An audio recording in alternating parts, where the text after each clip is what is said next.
Hello, and thanks for tuning in. The Unidentified Celebrity Review is just minutes away. I'm Rather Be Squidding. You're stuck on the dock with me until then. I hope you all are doing well. It's great to see you. We got 29 of you. That's awesome. We are a go indeed, Redcap. Great to see you. Gelgridge, great to see you as always.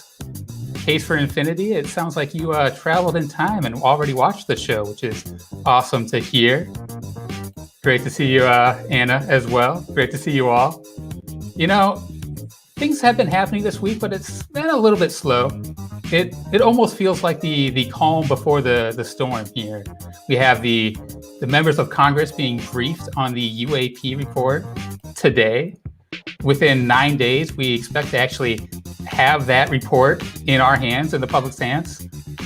And you know, the public's attitude really has been shifting quite a bit in this last year alone.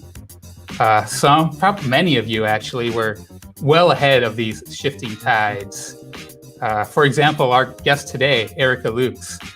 You know, she's been a UFO investigator long before this year, and long before the historic 2017 New York Times articles even. And, you know, she's not just an internet investigator like myself. She's actually led on-site investigations as a field investigator with MUFON. And she's even been to Hesselden, Norway, home of the famous Hesselden lights, to study those in their natural habitat. And I'm not sure if she's actually been on the Skinwalker property, but I'm sure she's been in the area. And I know she's done extensive research on the topic. And she's brought some very interesting information to light. If you haven't already, check out the Skinwalker section of her website, www.ufoclassified.com, and listen to her podcast. I've become a fast fan. So I'm really eager to hear her perspective on things today. I'm also really eager to hear the panel's opinions this week on yesterday's Secret of Skinwalker Ranch episode. There was a little bit of shock last week when I chimed in with a very high science score. Let me give a quick justification. You know, I don't think we should be handing out honorary PhDs to anyone on that show, but I do think that it encourages scientific thinking and encourages viewers to look up concepts for further study. You know, last night's episode may have piqued some interest in topics like domino theory, the science's best guess as to what makes compasses work. Curious viewers might have also stumbled upon the Van Allen belt, a natural supercollider caused by Earth's magnetic field. Mostly existing outside of the atmosphere, this belt does occasionally touch our atmosphere in places that are known to have magnetic anomalies. You know, if they dug a little further, they may have stumbled on a video associating these magnetic anomalies with unidentified orbs over Chile and Brazil. That's a video over on my channel, Rather Be Squidding. And, you know, hopefully most of the viewers of the Secret of Skinwalker Ranch have found their way here this afternoon and are excited for our weekly roundup from the UCR crew. And speaking of which, you should, Anna. I think we're ready. We're ready for another wonderful Wednesday and a wonderful show. Let's bring your host of the Unidentified Celebrity Review on in, Luis Jimenez and Michael MATALUNI. Hey, Rather, thank you so much, Rather. What a warm welcome and informative, as always. Oh, it was great to be here. Well, I gotta say, Rather, I really appreciate the fact how deeply you care about this issue of ensuring that we have good science and good technology as we approach these topics, because I think it's so important, and I accept your justification. Well said. And I was going to say, Rather, I was having a pretty rough day until I saw your sweet smile. So there you go. So take it for what it's worth. All right, Rather, well, if you want to chime in with this Erica Lukes interview, please don't be afraid, because I know you've dug some information. So I may pop in, and I'll be talking about Skinwalker later on. So all right, my man. We'll see you soon. Good morning, good evening, good day, good afternoon, and aloha. Welcome back to another episode of the Unidentified Celebrity Review, your home for credible news, reviews, and commentary on everything UAP and UFO. My name's Luis Jimenez. That is my co-host, Mr. Michael Mataluni. Welcome back, you guys. This episode is brought to you by BlueMarlinChronicles.com, purveyors of the world's finest fishing tackle since 1995, aka UFO Dad. Also want to let you know that all of the music done on this program is provided by DOS Tapes. Their Bandcamp link is in the description below, so definitely check that out. Michael, please let the people know what's going down this week and who we got on today. Absolutely. So I'm super stoked for this show. We've got the extraordinary Erica Lukes. I'm going to tell you exactly who Erica is if you don't know, which I doubt. We're also going to be reviewing Skinwalker Ranch, episode 6. For those of you in our Discord channel, you may have heard me say something about this episode, and you've got the inside scoop, and I'm not going to share it until we get there. So, without further ado, Erica Lukes is a UFO historian, researcher, and activist with featured appearances on UFOs, The Lost Evidence on the Travel Channel, and has appeared on various TV shows related to the subject of UFOs, such as NASA's Unexplained Files on the Science Channel. I'm so excited today to bring you Erica Lukes. Thank you. I'm so excited. And I just have to say that music was kind of funky. So I was if you like, they might as well, if you could just relabel DOS Tapes, it would be funk. Like, that is number one with DOS Tapes. It's always funky. I know. That kind of got me in the mood. Right? Always. That's why I play it every show. So NP, thank you for the $20 donation. Says, take it away, boys and ladies. Erica, this has been a long time coming. Thank you so damn much for being here. No, I'm so excited. Thank you. Yeah, I was stoked to do your show, which I did, and I listened back to it, and I'm like, yeah, I talked the whole show. Sorry. Well, good. That's what I want. I love it.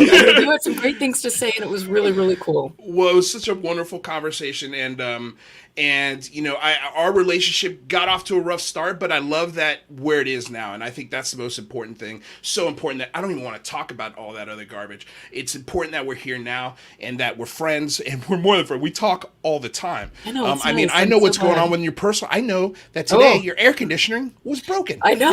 I mean, these are the small details that most people are like, huh, but, you know, and when I was walking over to the studio, I fell in a ditch. I mean, it's, you know, one of those things. Wait a second, like a ditch. Wait a second. What kind of ditch? Define this ditch. Was this ditch, was this like a legitimate ditch? You know, I was trying to work it, and Mama, like, you know, I don't know what. It was a little awkward, but so you were flaunting your stuff and you ended up in a ditch. I was clearly trying, and that was a fail, but it's okay. Well, that's okay. Well, at least you made it here. I'm glad you didn't hurt yourself. And you say you were walking to the studio. I just want to also know, if you're in the Utah area and you want to get in a little Pilates, look at Miss Erica Lukes, because she's like a Pilates master. So Erica, where do we start with you? I mean, you're a journalist, investigator. You've been on so many TV programs. You have archives. You're a mom. You're a Pilates instructor. You're just a badass. You're one of these women in the field that I'm so happy that I've now learned about and gotten to know and listen to your work, and now I've got an opportunity to have you on my show, and I love it because I love highlighting female voices in this field, because there's just not enough. Right. There's just not enough. This is a sausage party, to put it in the nicest way possible. And we need therapy for, clearly. A lot of therapy. A lot of therapy. It's just you do have an idea of the high school shenanigans that goes on behind the scenes with these men. Yes. So where would you like to start, my lady? So, I mean, first of all, thank you both for having me here. And I think that this is really fun. I love the way that you guys are engaging a new generation, a younger generation, because it is, as you both always state, it's really important to get good information out to people, because there's a lot of garbage that you have to weed through. And this is an exciting time for the subject, with, you know, all of the news and different things that are taking place. And I think that we have a lot to look forward to. And we also, with that said, we also have to be very careful that we're not falling for some of the same old stories that have been circulating decade after decade, because as appealing and as exciting as they are, they might not be where we really need to look for genuine research. Well, let me ask you, can you give us, without insulting anybody or whatever, but can you give us some of maybe the cases or the examples that you might want to steer people away from, and just give them, hey, this sounds great and it's fun if you want to have a good time, but maybe don't take it too seriously. I think the alien bodies, I think we have to be careful a little bit about the recovered spacecraft, about MJ-12, about some of these things, the Serpo things. I mean, things that, interestingly enough, we forget because new generations coming into this, they don't know about it. And when I first got into this, there were things that I was just like, really? Are you kidding me? It's got what? And, the little gray alien is talking to people and all those things. And so I went through that process too of like, this sounds so cool. And then you learn more and you get information behind the scenes. And then you're like, maybe not.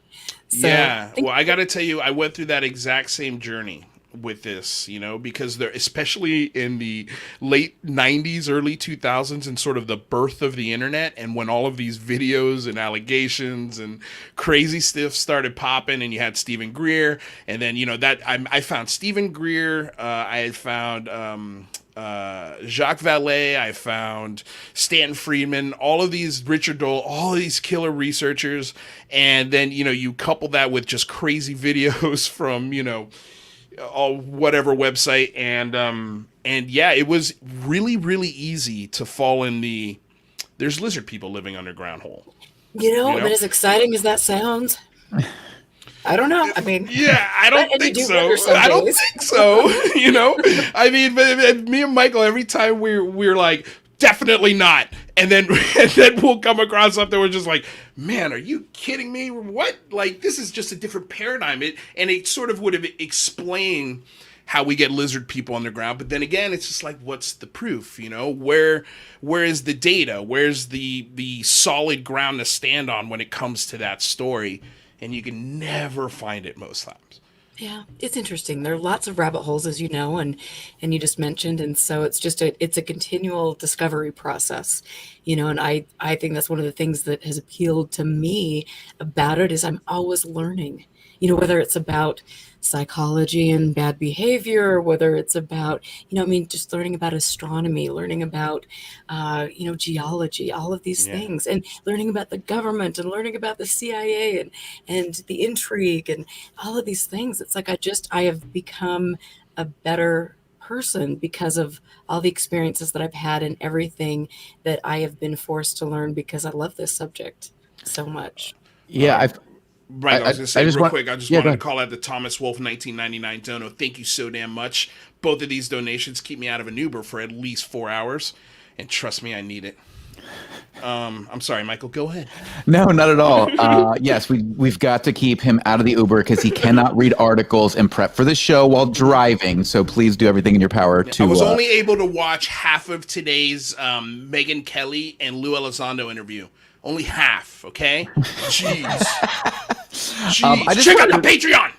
I just wanted to say quickly, Erica. So first of all, thank you so much for joining the show. And I think it's so important to have your voice on the show because of the exact thing you just talked about. A lot of people are new to this topic, and including myself. And I feel bad sometimes because you're like, oh, you're informing a new generation. It's like, I should not be informing anybody. I'm here to look for the truth, and because this has always fascinated me, but I've never been deep into UFO Twitter and all of these, and UFO Reddit and all of this stuff. So I'm new to that game.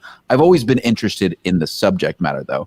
But to have somebody who's been researching this and, has been a voice in developing, the understanding of what's going on in different perspectives throughout the government, different cases, and sharing that information, I think it's so important. So I just wanted to thank you.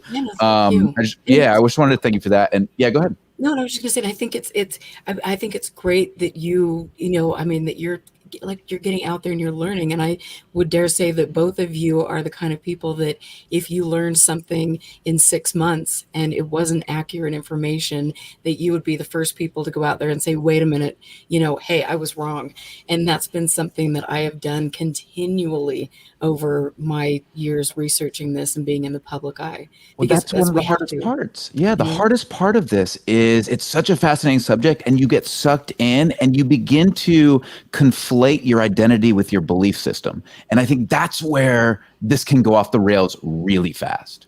Right. And that is, it is interesting to see people and how they do come in with their political bent or their religious ideologies and things, and they can shape that to fit a narrative. And, we should try to step back, I think, a little bit and look at good research and not assume that we're looking at Grandma Moses coming back from the dead, or not assume that, this is an alien shapeshifter. You know what I mean? We have all these labels we put on things, and when we come into this, and so we have to just make sure that we are a little bit more, you know what I mean? A little more savvy than that. Yeah, because we all want to believe, right?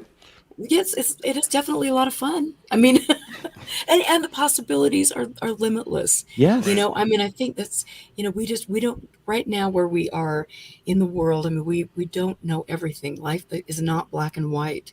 And there's so many things out there that I've experienced. And had I not had personal experiences, I wouldn't be on this journey and be so freaking passionate about getting information out and helping educate people. I've been, there is something genuine, and that deserves to be explored. It deserves to be respected, and people's experiences deserve to be respected as well.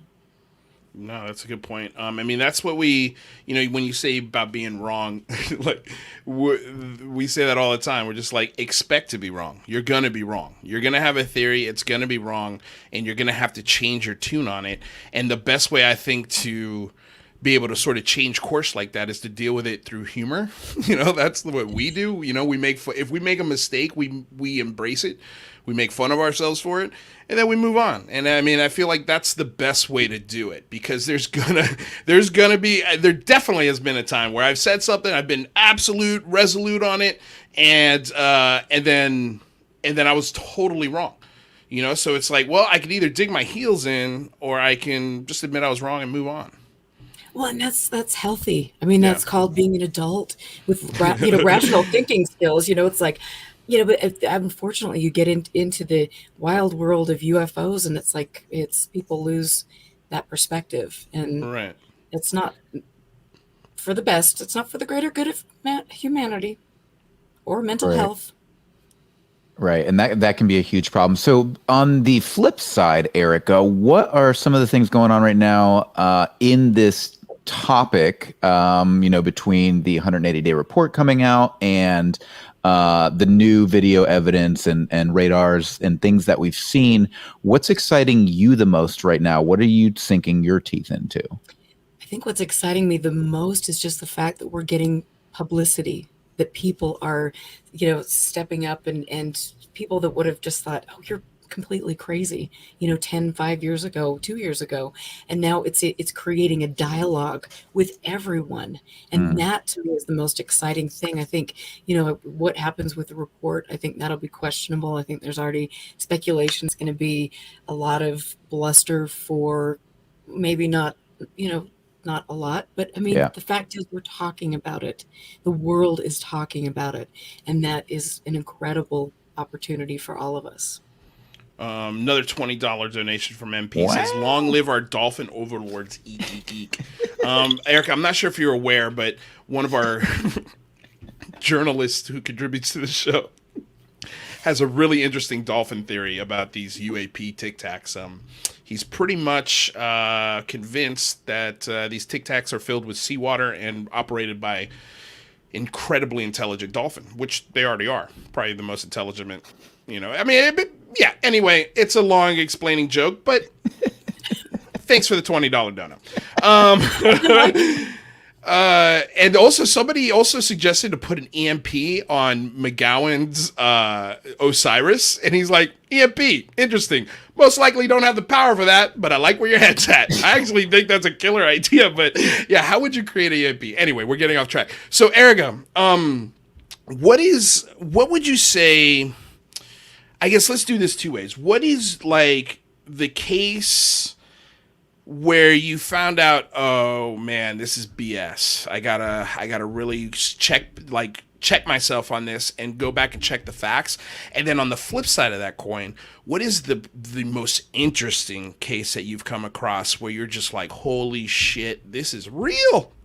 You know, that's a great question, and it could get me in a lot of trouble, but hey, why stop now? What? Yeah, let it ride, Erica Lynx. Oh, I'll be bathing in holy water later. I don't know. But, you know, I think for me, doing research on Skinwalker Ranch and doing research into some of the people involved, that was a big letdown for me, because I wanted to believe that this was a place where portals were opening up and there were, you know, shape-shifting beings and different things. And when I began to look at some of the people putting forward that narrative, there were people that put forward narratives that were, you know, also very glamorous and created a lot of media, you know, fervor. But there, at the end of the day, where truly was the evidence to back that up?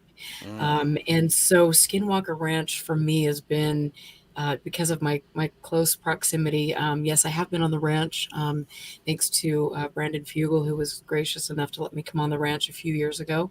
In fact, I'm having dinner with Brandon and a group of people on Thursday, so Sweet. That will be very interesting. Well, tell them we said hello. The dragon's in front of the show.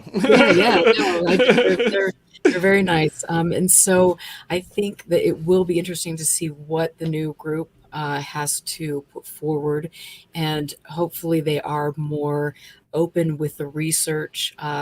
We know that Bigelow clearly wasn't, and the thing that I found very, very odd with Skinwalker Ranch during the Bigelow days is none of the people that were employed, that were sent to the ranch, actually were given any equipment to do any studies, to do any research. And so here you've got this $22 million project, and then hello, you know, you've got nothing. I mean, you guys are going out there with their big shotguns and yeehaw and giddy up, and well, guess what? They're really not saying anything. They're writing reports, which I have a lot of those reports because I've got a huge Skinwalker archive. And in those reports, the most interesting thing basically is who's coming to the gate, what's their license plate number, and how many people are drinking beer in the car sitting next to the gate. And so it's like all these little things, and you know, you just wonder, was this an area that was created to kind of distract people? Was this a psychological sort of operation where you take the wonderful myths in the area, the Skinwalker lore from Native American tradition, and then you also take what Junior Hicks, who was just a wonderful human being who passed away just recently, you take his work with Dr. Frank Salisbury, and I don't know if you guys know this, but this is really cool. So they wrote, Dr. Frank Salisbury was a botanist here in Utah. He also worked for NASA, and he wrote a book called The Utah UFO Display that was about Junior Hicks' body of work. He had been investigating UFO reports in the Uinta Basin for decades and was a real just a lovely human being. And so that was, you know, you take all of those little things and then you pick things here and there, and then you create this new story about a secret ranch where $22 million has gone to fund and all of this stuff. And it's like, interesting. Yeah. So when you so you're specifically speaking to the Bass and I guess NIDS programs that were running there. Right. So that was a $22 million program. So like, what about, you say there was no scientific equipment whatsoever. So what about those towers that they set up with the cameras and all that stuff? Well, you know what? I think the towers with the cameras, that's I mean, I think everybody can set up a tower with a camera. Right. But as we saw, you know, we've heard John Alexander say that the cameras were cut and strange things were happening, so they really couldn't record any data. I got to interview Junior Hicks at his home a couple times. Mm-hmm. And in both of those interviews, and he's an electrician, or he was an electrician, he said that he was on the ranch, that he was sent there to fix those wires, and they had been cut by a human being. Mm. That's So, interesting. why? Why were those wires cut? Was it because they didn't? I mean, why wouldn't you want to have that data? Why wouldn't Right. that data be put forward to the public? I mean, where is it? Show us. That's our tax money. That's been the biggest critique of the Bigelow era on that ranch is where's the data? Like, Right. where is it? Well, I mean, you were right. We, as taxpayers, we paid for it. We should at least have some access to it. I mean, maybe there is classified stuff that maybe we shouldn't have access to, but I don't understand why, because it's not Saudi Arabia or the Sudan. It's Utah. Like, Well, like. we're gonna get on that one. But yeah, I mean, Yeah. it's definitely, there was nothing there to point to the fact that there was any real research going on, unless there was an outside group that was looking at the people sent to the property and using them as lab rats, which some of the guards felt that they were being used as. There is a potential that also they were testing non-lethal weapons, which is interesting, because you had specific areas of the ranch where you would have physical sensations, and so, which are similar to some of the non-lethal weaponry that we have in our arsenal. So it just brings up a lot of questions. So that, to me, was a very, it's been a long road, and a lot of digging, and it's been a kind of a disappointment in that But regard. no actual digging. Well, because the Myers family owns the oil rights under the property. Oh, there's oil under the property. Dun, dun, dun. Oh, That's interesting. And That is interesting. Yeah, I wanna hit on that. Surprise. yeah. Well, that's a first for me. I've never heard that. So is there because I know in California we've got those rigs, spread throughout. I mean, you'll find them in the weirdest places. Sometimes people's backyards, where you see this old oil rig, looks like something from the Beverly Hillbillies, and it's just pumping oil. Just constantly. Does it have one of those kind of devices on there? What it doesn't, my understanding is they would be taking the oil from outside the property.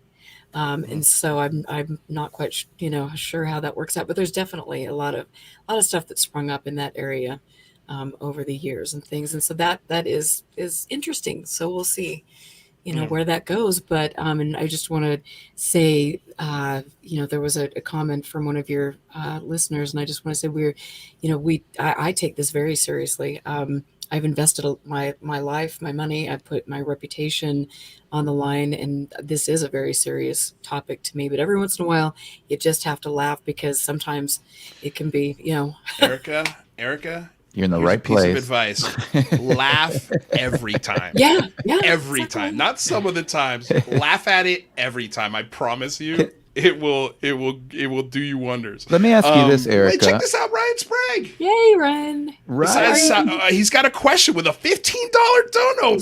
Bless you, you little red cheek, lovely man, you cherub. He's our cherub. He's a little cherub. I could just imagine with little wings, shooting arrows. Just like you're in love.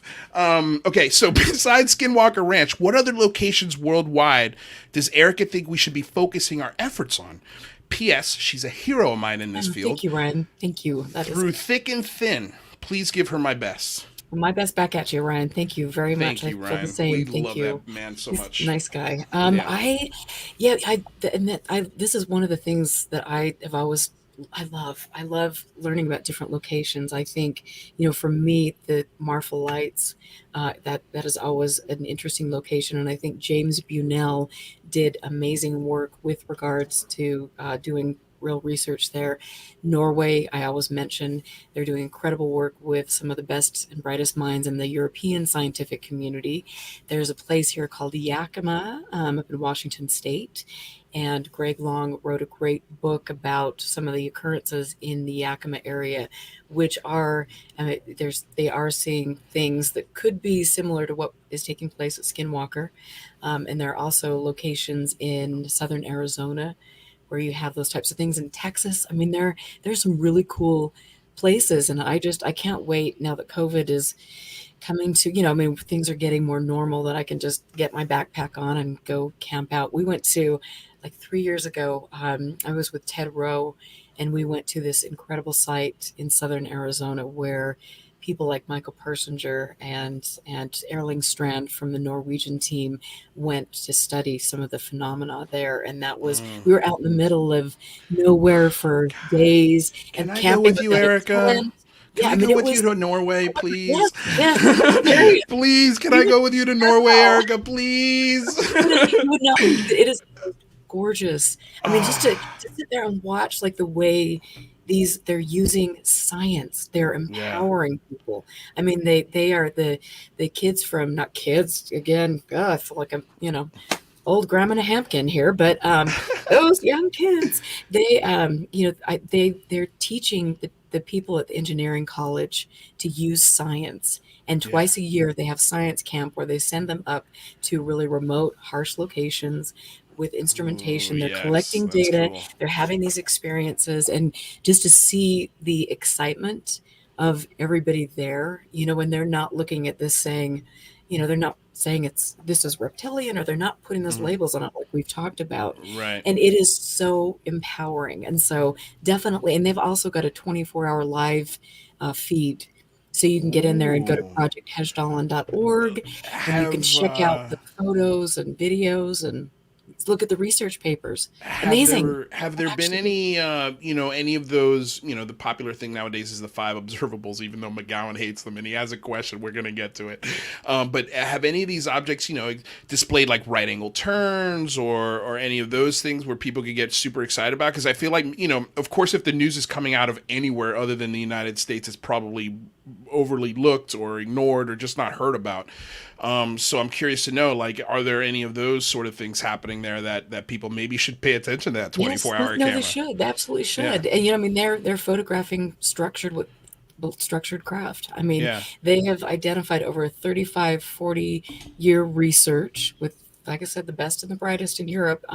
They've identified 4 different types of light phenomena that behaves as if it is intelligent or intelligently controlled. Wow. And so, I mean, that's the stuff. That's where we should be looking instead of storming Area 51 and, doing all of this stuff. It's like, here you go. It's cool. It is really, really cool. And so, and I want to just say, and I'm sorry to do this, but I noticed somebody in chat was just mentioning, I mentioned Yakima, which is a place that is, you're seeing the light balls, and there are different types of things that are similar to Skinwalker.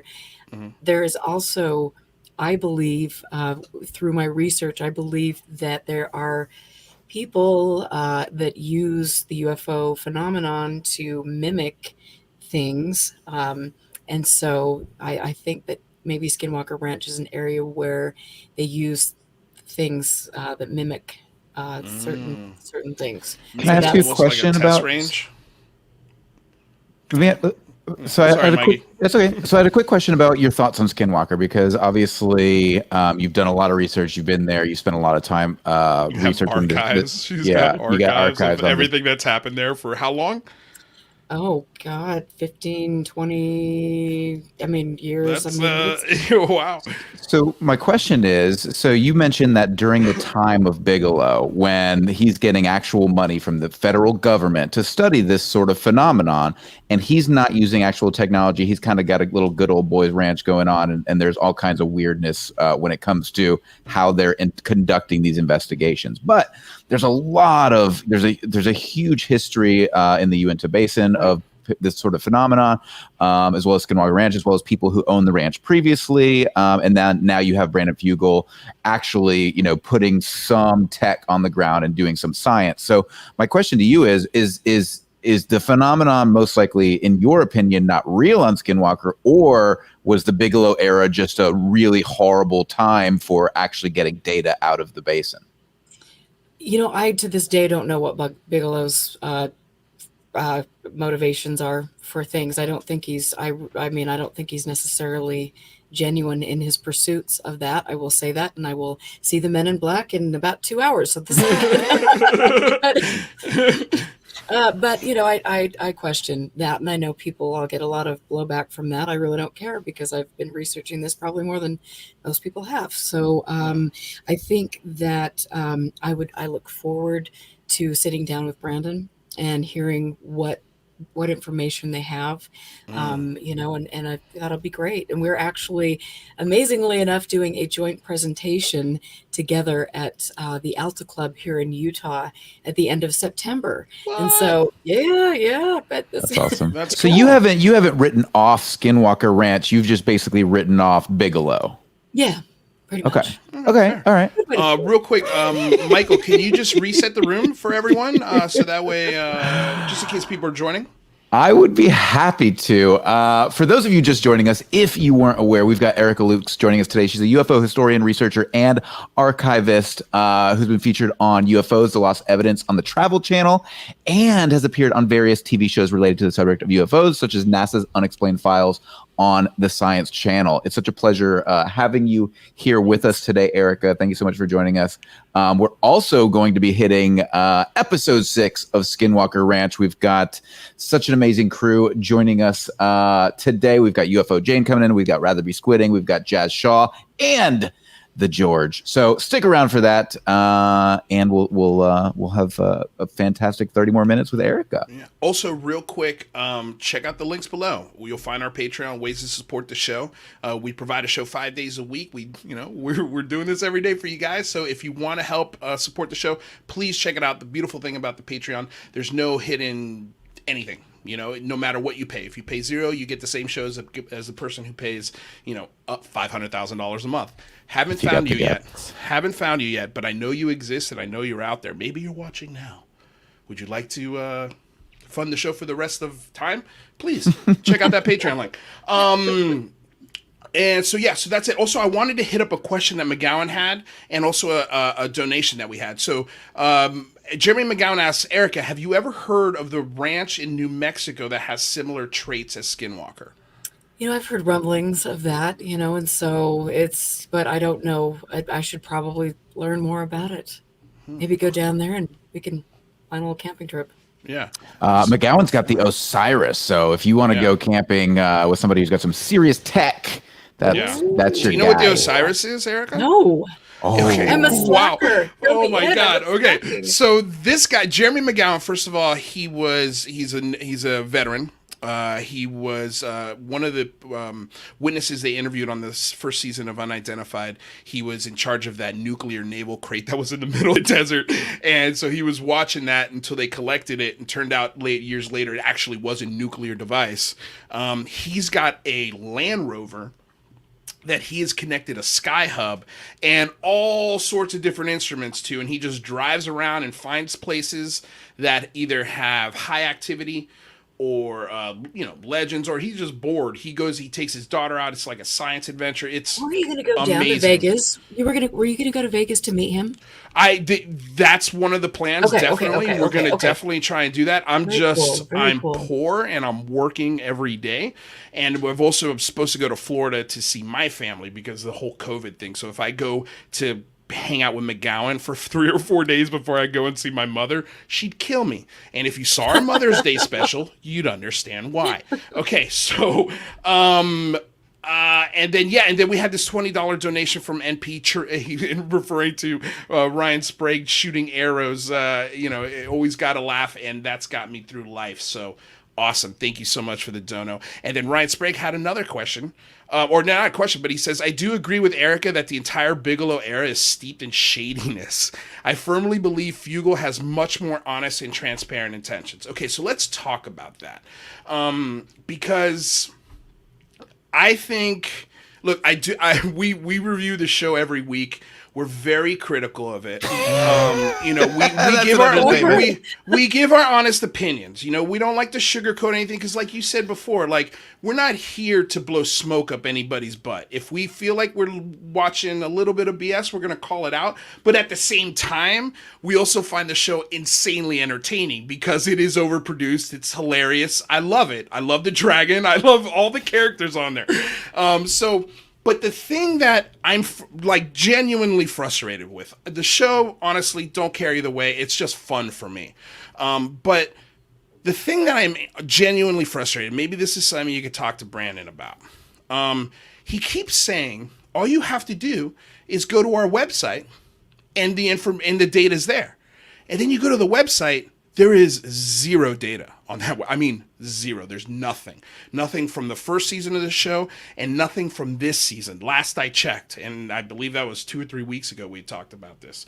So in fairness, if it's up there now, I apologize and this statement is wrong, but I bet every dollar that I have, which is about $123, that I'd be right.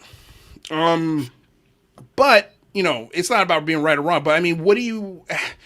You know, like, I feel like they are collecting data and there could be a lot of stuff that they could put online and let people like you look at, open source, critique, maybe give some opinions or some thoughts on how they could do the experiment different next time or what to try and repeat.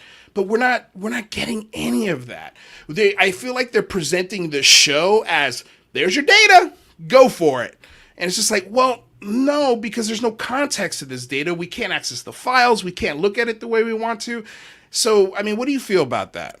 I mean, I think that's a great point, and I think that that's one thing that Brandon has always said, that he wants to make the information accessible, right? And he wants this to be, you know, kind of a joint learning process and things. And so, yeah, I think that is a valid point to say, you know, where is that information? Let's get it up and rolling. I mean, there's got to be somebody on that team that can do that. You know, I would think pretty easily. And that would be fascinating. So I know it needs to be done because, like Brandon has said multiple times, he's not beholden to the government. Right. He's not beholden to anybody. He's a millionaire. Is he a billionaire or a millionaire?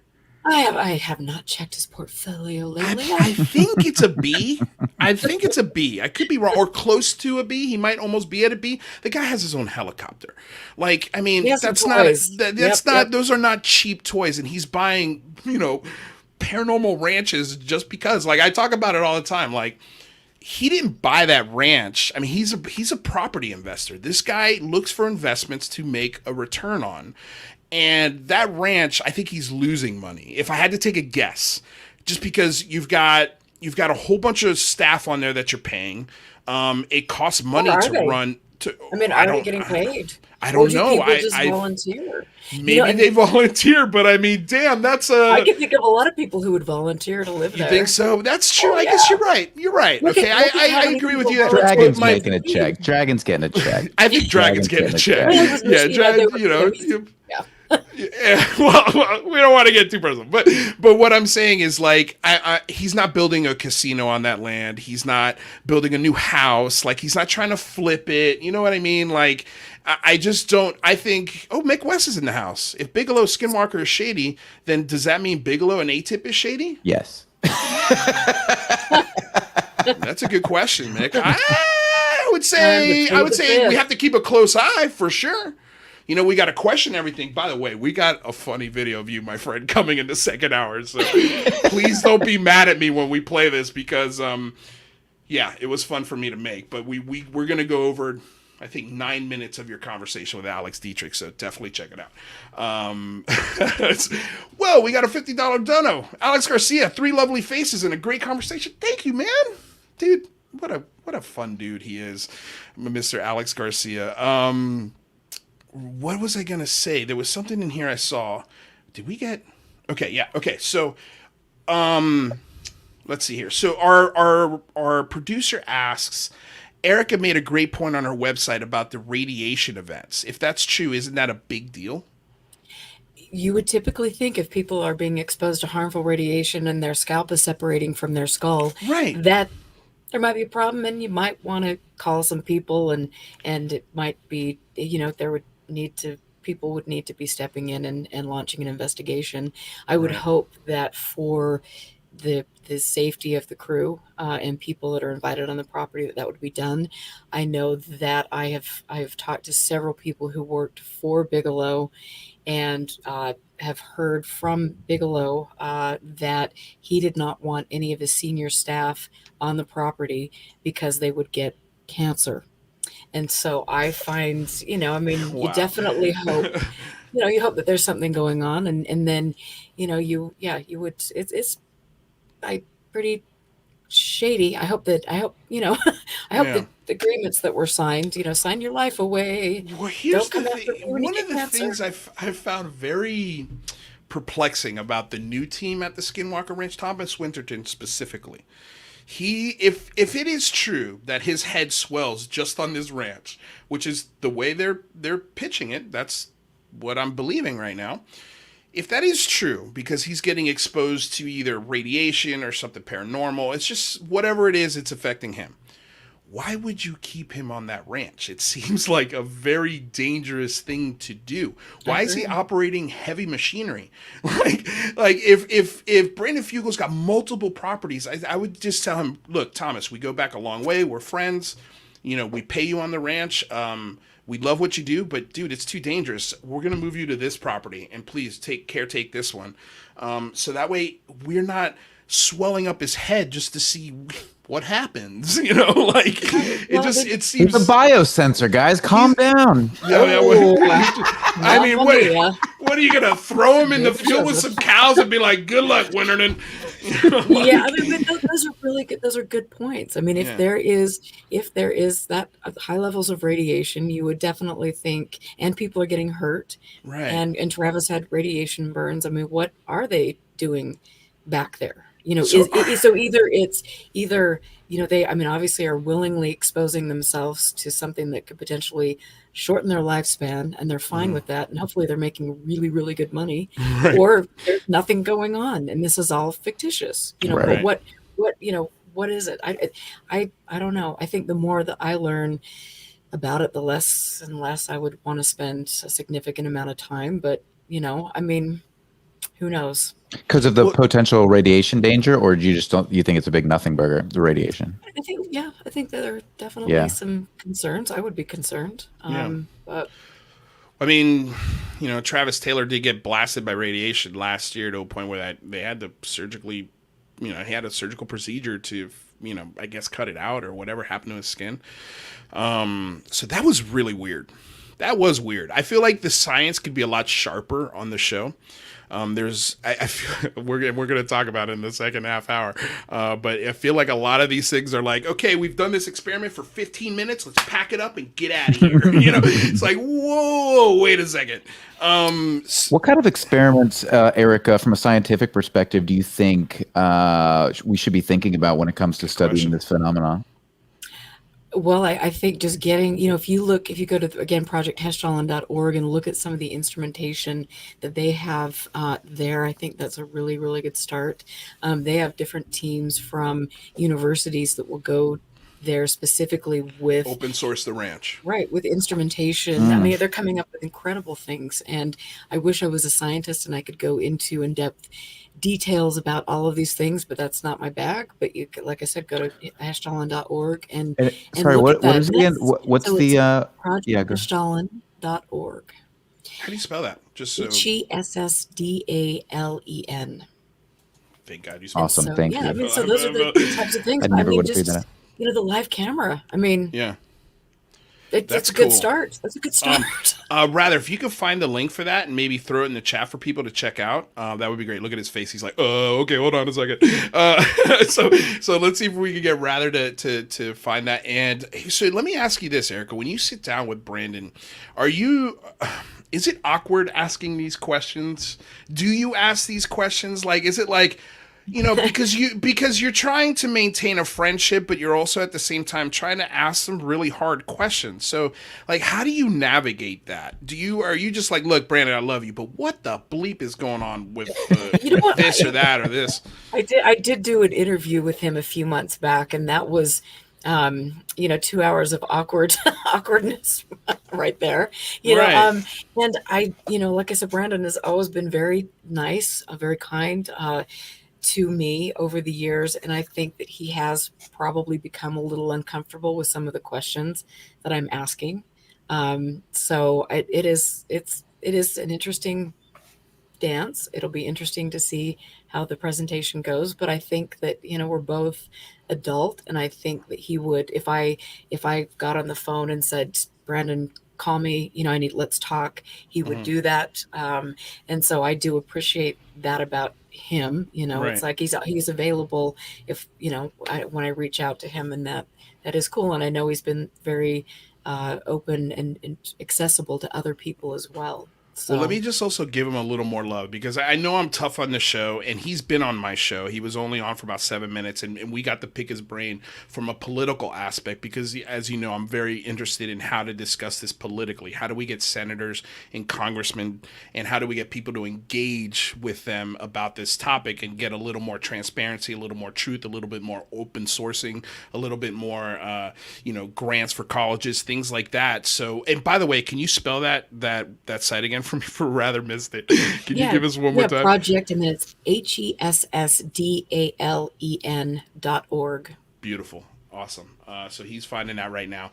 And so I mean, does he ever? I guess when the cameras are done rolling, first let me say, like, I would love to have him on the show. I would love to pick his brain, not so much about the ranch, but how politically he is involved when it comes to promoting the ranch, when it comes to talking about the topic.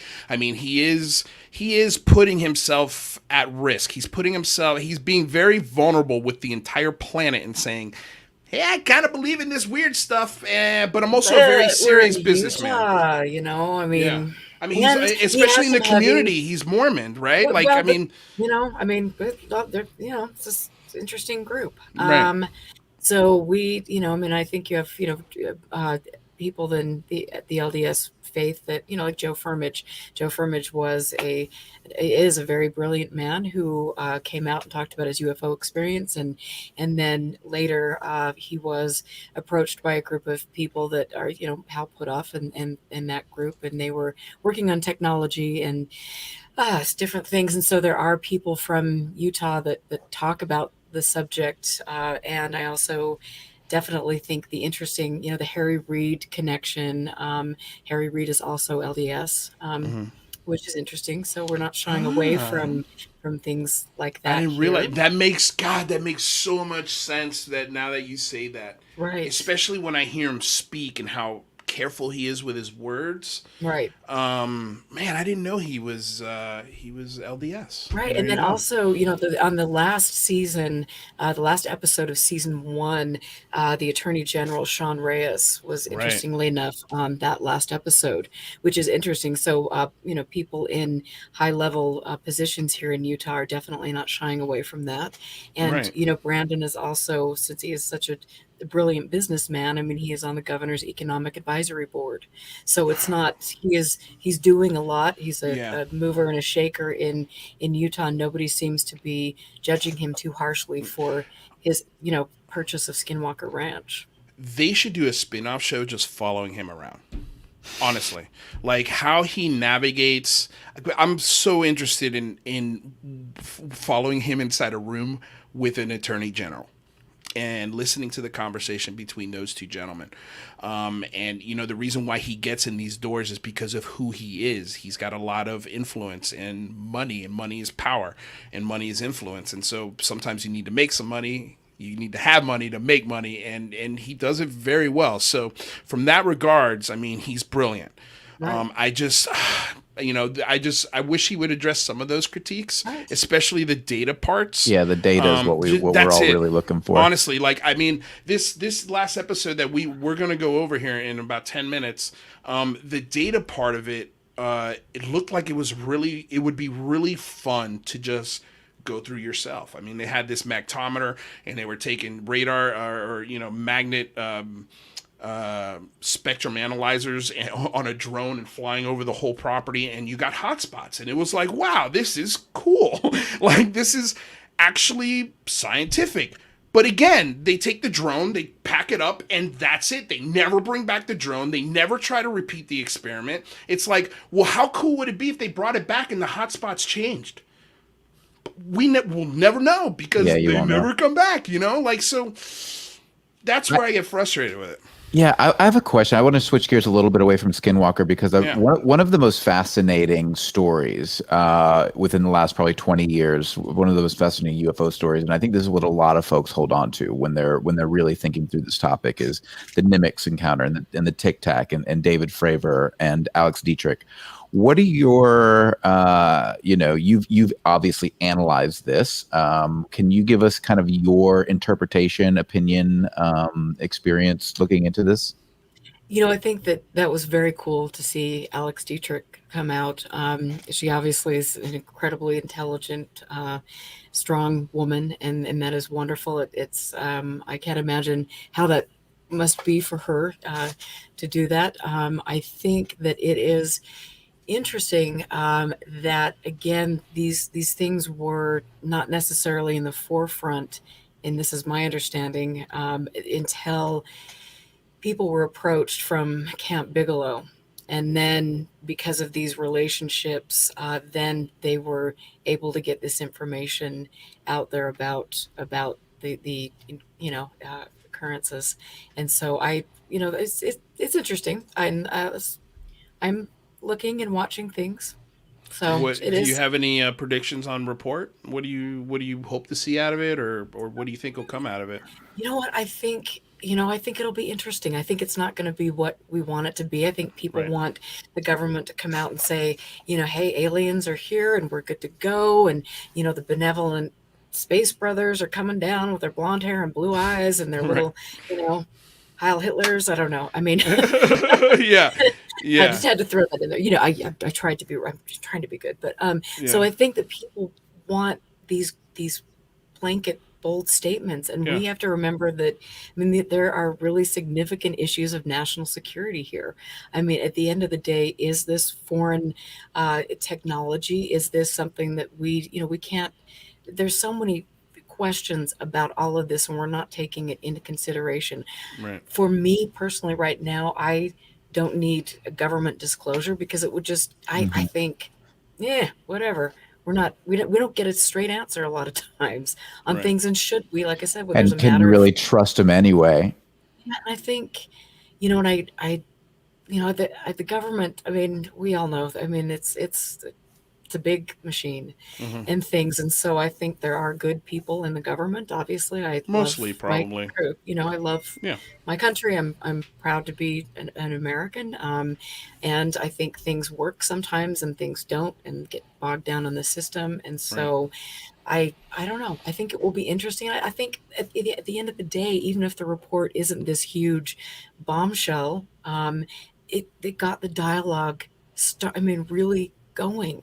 What do you hope to And see from that, though? Like, what do you think is really going on here, and what do you hope to see? Like, if the dialogue is the most important thing in this conversation, and getting people talking about it, and getting it out of the fringe, and getting it into the mainstream, if that's the most important thing, what do you really see coming out of that? I think just being able to get, good information out to people, making people think, and trying to, because this becomes such a clown show, and it's like I said, there's so many people in that have really muddied the waters, and it's like there are good people that have dedicated, I mean, 50, 60 years of their life, who, Right. interestingly enough, their work is the work that is being promoted by Elizondo and Team Bigelow. I mean, so Barry Greenwood, who was my friend and mentor, wrote Clear Intent back in the 80s, and there were, I mean, all of the information about the overflights of the nuclear, facilities that was in there. So there is important Right. information that needs to get out there. The people that actually researched all this need to get their props and credit, because that's what you do. And so I think that just, having that dialogue, getting good information out, giving people, I mean, this is an exciting time. This is an exciting, prospect. We have so much to Yeah. learn. And I appreciate the fact that you guys are all just gung ho about it and getting out there to so many people. I mean, that's awesome. Yeah. Well, I mean, look, and real quick before I ask this question that's on the screen, I think it's the dialogue is happening. The conversation is being had in places that we've always wanted it had. Unfortunately, it doesn't look the way everybody wants it to look. But then again, that's your fault because you're not managing your expectations. You know, learn how to manage some expectations, and maybe these results won't disappoint you so much. But I do love the fact that this is, you know, in the New Yorker now. This is Ezra Klein's talking about it. You know, you've got really great independent news journalists talking about this, and they're starting to ask the right questions. But we're sitting on this beach, and we can see the tide rolling out. And there's going to be a lot of curious minds rushing to people like Erica Lukes, rushing to Ryan Sprague, hopefully rushing here, hopefully rushing to McGowan, you know, because there's going to be a ton of curious, really, really damn curious people that are going to want not so much direction, but just a good solid mind to lean on, so that way they can start to build and inform their own opinion about what's going on. So with that said, Harvinder Sunila asks, you know, do you trust Elizondo's information? It's a loaded question. You don't have to say yes or no. Well, or you could say both. You know what? I think I'd have some problems with Elizondo. I think his, you know, either you have credentials and you're willing to show us everything, or you wait for Harry Reid to give you props. You know, I mean, great. So I think that there are some questions, and I think when people ask questions, people shouldn't be attacked because they're asking questions. We should know better, and we should support that. And then we shouldn't want to, like, you know, I mean, I've heard both he and Corbell state, you know, a lot lately, we're going to blow up this UFOs and blah, blah, blah, you know, and stuff. And it's like, wait a minute, there's some really good people out here that have done work that you guys are using. And so I just think I have questions about that. I also heard that he was running for, he might throw his hat into politics. Congress. So yeah. I mean, you know, there is that. I don't know. I think there's some questions I think we should be asking them. Do you think the actual information, obviously he's not giving us everything he knows, and he is obviously still under NDA, but he seems to be revealing a little bit more and a little bit more and a little bit more. Do you trust what he's actually saying? Not really. No, I don't. I mean, you know, but just for the record, I think that's okay. You shouldn't just blindly trust a stranger. Like you don't know this person, you know. Like, it's okay to question every single thing this person says. And 100%. And honestly, just with the interactions that I've had with him, he's never shied away from any question that I've ever asked him. And even when I get kind of like, you know, like the moments that you, I'm sure, have with Brandon, where you're like, okay, I don't want to mess up my access and, you know, sort of my friendship with Lou, because I want to ask him a tough question, but I don't want to insult him either. You know, like sometimes these questions can be insulting in the way they come out. You know, I think he can handle it. You know, I think he can too. Yeah, and he encourages it. So you know, I would love to get him on my show. So if he's listening, come on my show. Let's have this discussion, because he should encourage people to ask questions, to want verification for a lot of these things. This subject has just been fraught with so many landmines and so many, hey, believe me, over, you know, and we need that. And he is always talking about integrity and being kind and all of these things. So let's do it. Is there anything specifically that he said that you think is either a fabrication or something that is, you know, maybe he's dancing around or making up? I think some of the you know, hasn't he kind of gone, he's kind of flip-flopped on the OSAP ATIP and the involvement in both of those. I think there's some questions. Well, he said he was involved in ATIP. He had nothing to do with OSAP. But from my understanding, and I will, you know, I mean, correct me if I'm wrong, please. Yeah. But I thought to begin with, you know, well, actually, I think Hal Puthoff said that he was involved with OSAP. And so, you know, again, just these little clarifications there. If you know, one person's saying this, another person's saying that, and they're both on the same team, it's interesting. But again, you know, I mean, there are lots of things, and I would love to have the opportunity to talk to him. I'm sure. I'm sure he'd love that too. Look at Mick. What a dude, guy. this is why I love What a guy, Mick. Like, this is why Mick is always welcome to the show. And dude, thanks for stopping by. Please watch the last half hour because I don't make any ghost jokes. You just have to watch it. It's just gonna be fun, and I'm gonna poke a little fun at you. But I know you don't mind because you do have the humor, man. And this is exactly why I love Mick West. Like, for real. And you guys can hate him all you want. I don't care. I think he's hilarious. I think he trolls a lot of you guys all the time on purpose. He knows exactly what he's doing. Don't give in to your emotions. Don't give in to the dark side. Don't give in to the emotions. Don't give in to the dark side. But we're running up against the hour. So, Erica, I always extend the invite to my guests, but I know you're moving into a new place. If you want to stick around and help us review the last episode of Skinwalker Ranch, and we're also going to talk about the Alex Dietrich and Mick West debate, if we want to call it that, or conversation. So you're more than welcome to. No, you're so sweet. And thank you. I have not seen the latest episode. Yeah, but it's okay. But I would love to come back. I mean, honestly, I've had so much fun. We'd love to have you back, Erica. Anytime, Erica. Really, really fun. And my hair, it's that so is sassy. Hot here, Erica. I'm sweating, girl. Dang, you're getting your flash dance look on there. Yeah, pretty soon I'm gonna dump the water and tilt my health back. Luis is all sass all the time. all sass all the time. Okay, well, Erica, yeah, I mean, it's a last minute request, so I understand if you can't stick around, but come back. If you want to watch next week's episode, you want to come back next week, come hang out, girl. All right. It's an open invitation. And we also agreed to this. And this is why I haven't asked anybody else yet. I've been waiting for you to come on the show. So let's make this official. Erica Lukes, you going to be part of next year's Big Phone Home?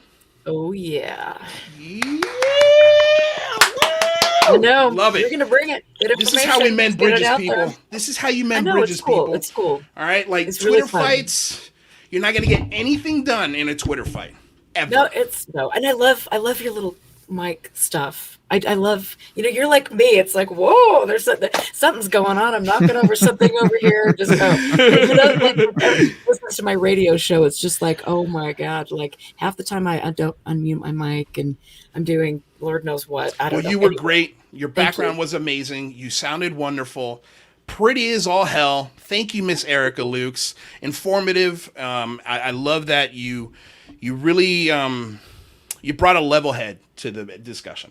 You really, I think you gave people a great lesson in how to look at this information and rationally break it down. And I can't wait to talk about your archives. We didn't even get into her archives. So you have a research center where people could come and look at these archives if they want. So before you leave, if you can, just tell everybody where they can find this archive, where they can talk to you, where they can interact with you, how they can maybe help you.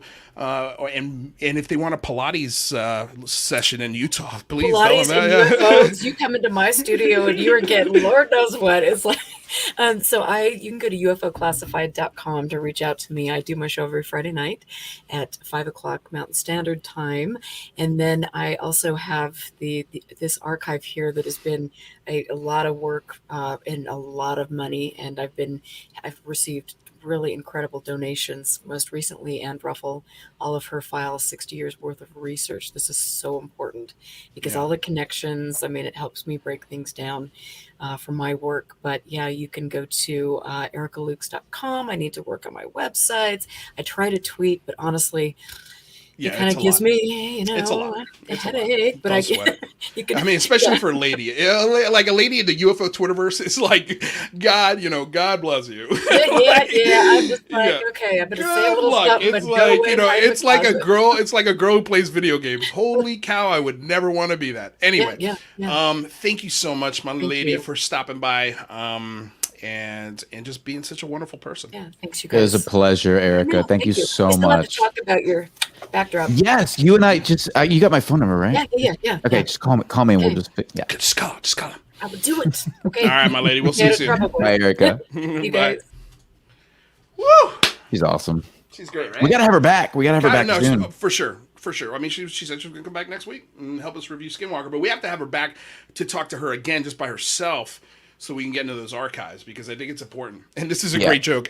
I like how, but he puts me off. you've just won a permanent place in my heart, Jack Ryan. That is hilarious. And I don't know if this is true, but I think Jack Ryan is the dragon. No. I think because he said it. This was a while ago, many streams ago. He said something along the lines of he was the dragon, but I mean, I could be for 1 second. I could be wrong.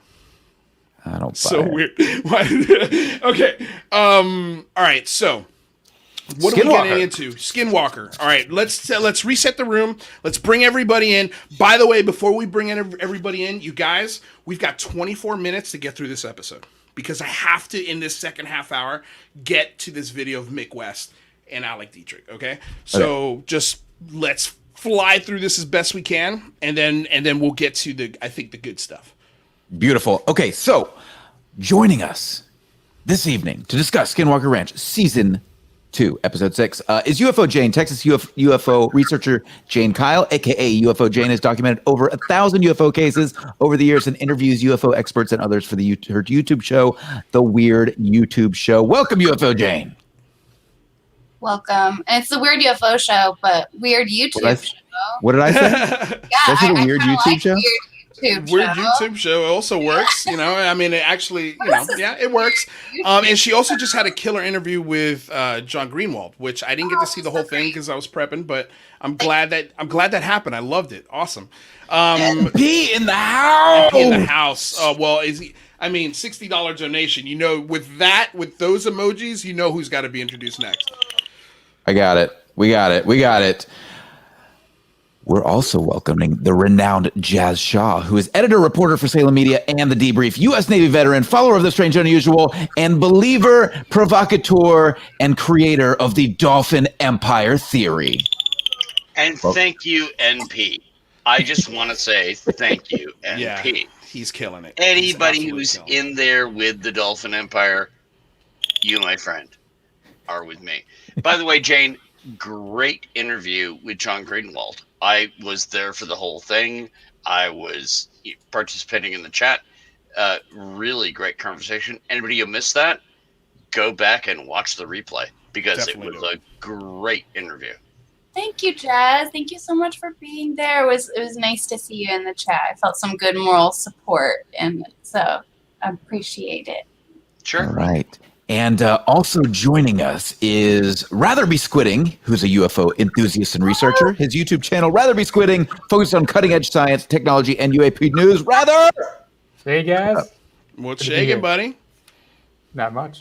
All right. Looking forward to some Skinwalker talk. Welcome back. All right. Who's up next? We got, and we have the Carl Vibe, who is a full-time content creator. He recently launched his new show on Carl Vibe on YouTube to investigate the mystical aspects of reality and consciousness. Holy heck, Carl Vibe. What's up, everybody? Skinwalker Ranch. We missed an episode last week, and now we have a new one, and it was fascinating. It was kind of an interesting episode, wasn't it? Oh, well, we're going to get into it. Right. And last but absolutely not least, the owner and supervisor of Jazz Shaw, George. Hi. The George. There she is. Yes. There she is. Oh, what are we drinking? What are we drinking tonight? Is it a sidecar? No, it's something pretty in a nice glass. Okay, fair enough. Okay, so let's not waste any time. Let's get straight into this episode. I got a ton of notes. I guess I'll start with, name of the episode, Skin Deep. James Keenan, investigator, comes on to the program. He's talking about his compass, his magnetic compass. When he was on the ranch years back, it was swirling. He said faster than a second hand on a watch. So I guess let's start there. What do you guys think how this episode started? Was anybody able to Google him? No, I did not get a chance. What, did you? I tried, and all I got was Maynard James Keenan, which was a rock star of some sort. Interesting. But well, maybe nothing. Well, yeah. I mean, you would figure a researcher on Skinwalker Ranch, you might be able to find something. Yeah. Interesting. I actually found him to be quite, or his technology to be quite compelling. I thought it was interesting. whether or not you can duplicate what he did and get the same result. I mean, the fact that the vector magnetometer waved between 31 and 49 in a still spot when he was saying that it should not. It should be a specific number. It shouldn't change. It should only change when it's moved. So I found that to be incredibly interesting. I think he's drilling services. He held it about this steady. Well, so, also something You're kind of right, interesting. George, though, because like even when you search James Keenan like magnetics, like nothing comes up. I found a geologist on LinkedIn here in Texas who might a drilling services manager. Kind of that's an interesting little sleuthing. It is quite interesting. What do you got, rather? So this was I like the science that they're bringing up, the magnetometers and the magnetic anomalies. But so we all have magnetometers. Whatever this word is, we all have them in our pockets. Our iPhones, our Android phones have that. That's what drives the Compass app in our compasses. And you can even download like a little meter like this that will tell you the micro Teslas that are around you, and you can. It does change. It will change if you hold it still. Especially if you have what's that called? The one I have is called Tesla Recorder. But if you search for EMF detector, there's thousands of free apps. But rather, wasn't his talk like Travis Taylor? Rather, wasn't his connected to a pole that was then touching the Earth, and he was getting that directly from the Earth?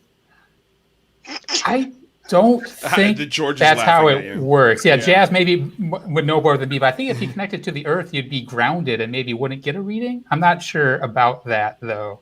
Okay, because it looks like that was what he was doing in the episode. It was connected to a pole, and then the pole was touching the ground. And I could be wrong. That's what I thought I saw. Well, here was my issues with it is that if it's changing, okay, great. But compare it to something.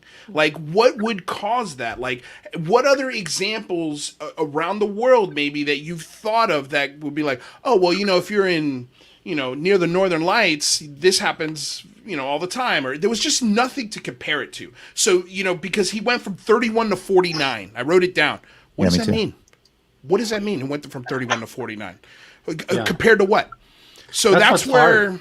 Yeah, that's what's hard about all of these things is that you take the individual studies and there's no control or repeat of that individual study. We just have this cascade of different episodes with different experiments, and you have to try and say, well, when I look at the research based on this and I compare it and overlay it with when they did the lasers then, and then when they did the ritual with the ancient Hebrew methods then, and you have to try to piece it all together. And I feel like that's just unnecessary. It seems like they could set up and establish some of those control measures and repeat things more than once with to see if they actually get anomalies rather than it's just like a one and done deal, and that gets really frustrating for me. I feel like Jazz is biting his lip right now. Yeah, you can tell. I'm not biting my lip, dude. I want everyone else to go first because after the episode aired, and I'm a radar technician, I went and did a bunch of research into magnetometers. But I want to go last. Okay, all right, fair enough. Everybody else go. Okay, go ahead, UFO Jane. I'll be right back. I was just going to say, at one point, they even said, let's get this done as quickly as possible. I wrote down that quote, and I'm like, no, no scientific experiment should be approached with, let's get it done as quickly as possible. Less than 2 hours. Yeah, two things here. The first is, the production company loves triangles. That's number one, because in The Curse of Oak Island, it's all about triangles on that show too. The second thing that I notice is exactly that. Every time we do an experiment, it feels like because it's not like they start an experiment in the morning and then they're still there at 10 o'clock at night. It's like, okay, morning experiment, it's 10 a.m. We're done here. Let's pack it up. Let's go. It's just like, wait a second. Yeah, why is the production crew in charge of the scientific experimentation? They should be the appendage to the scientific experiment, not the ones directing the scientific experiment. It feels like it's the film crew running the experiments. It doesn't feel like the. At least this time they let the scientific investigators handle their own equipment, though, right? Right. But are they scientists? And I love how it's just like, so what could this be? And every scientist there is like, I don't know. Okay, Jazz, what do you got? All right. When they set up the premise for what they were looking for the distortions, the first quote that struck me was, there might be caverns with water in the caverns under the ranch that might explain the weird magnetic anomalies. Well, most of the United States, if you look underneath, except in a few places, there are underground water sources. That's why we still have crops. And people's compasses don't spin. More to the point, the best magnetometers, and I went and did research because I'm a radar guy, not a magnetometer guy. They can detect something like the size of a car, maybe down to 10 meters, which is about 30 feet.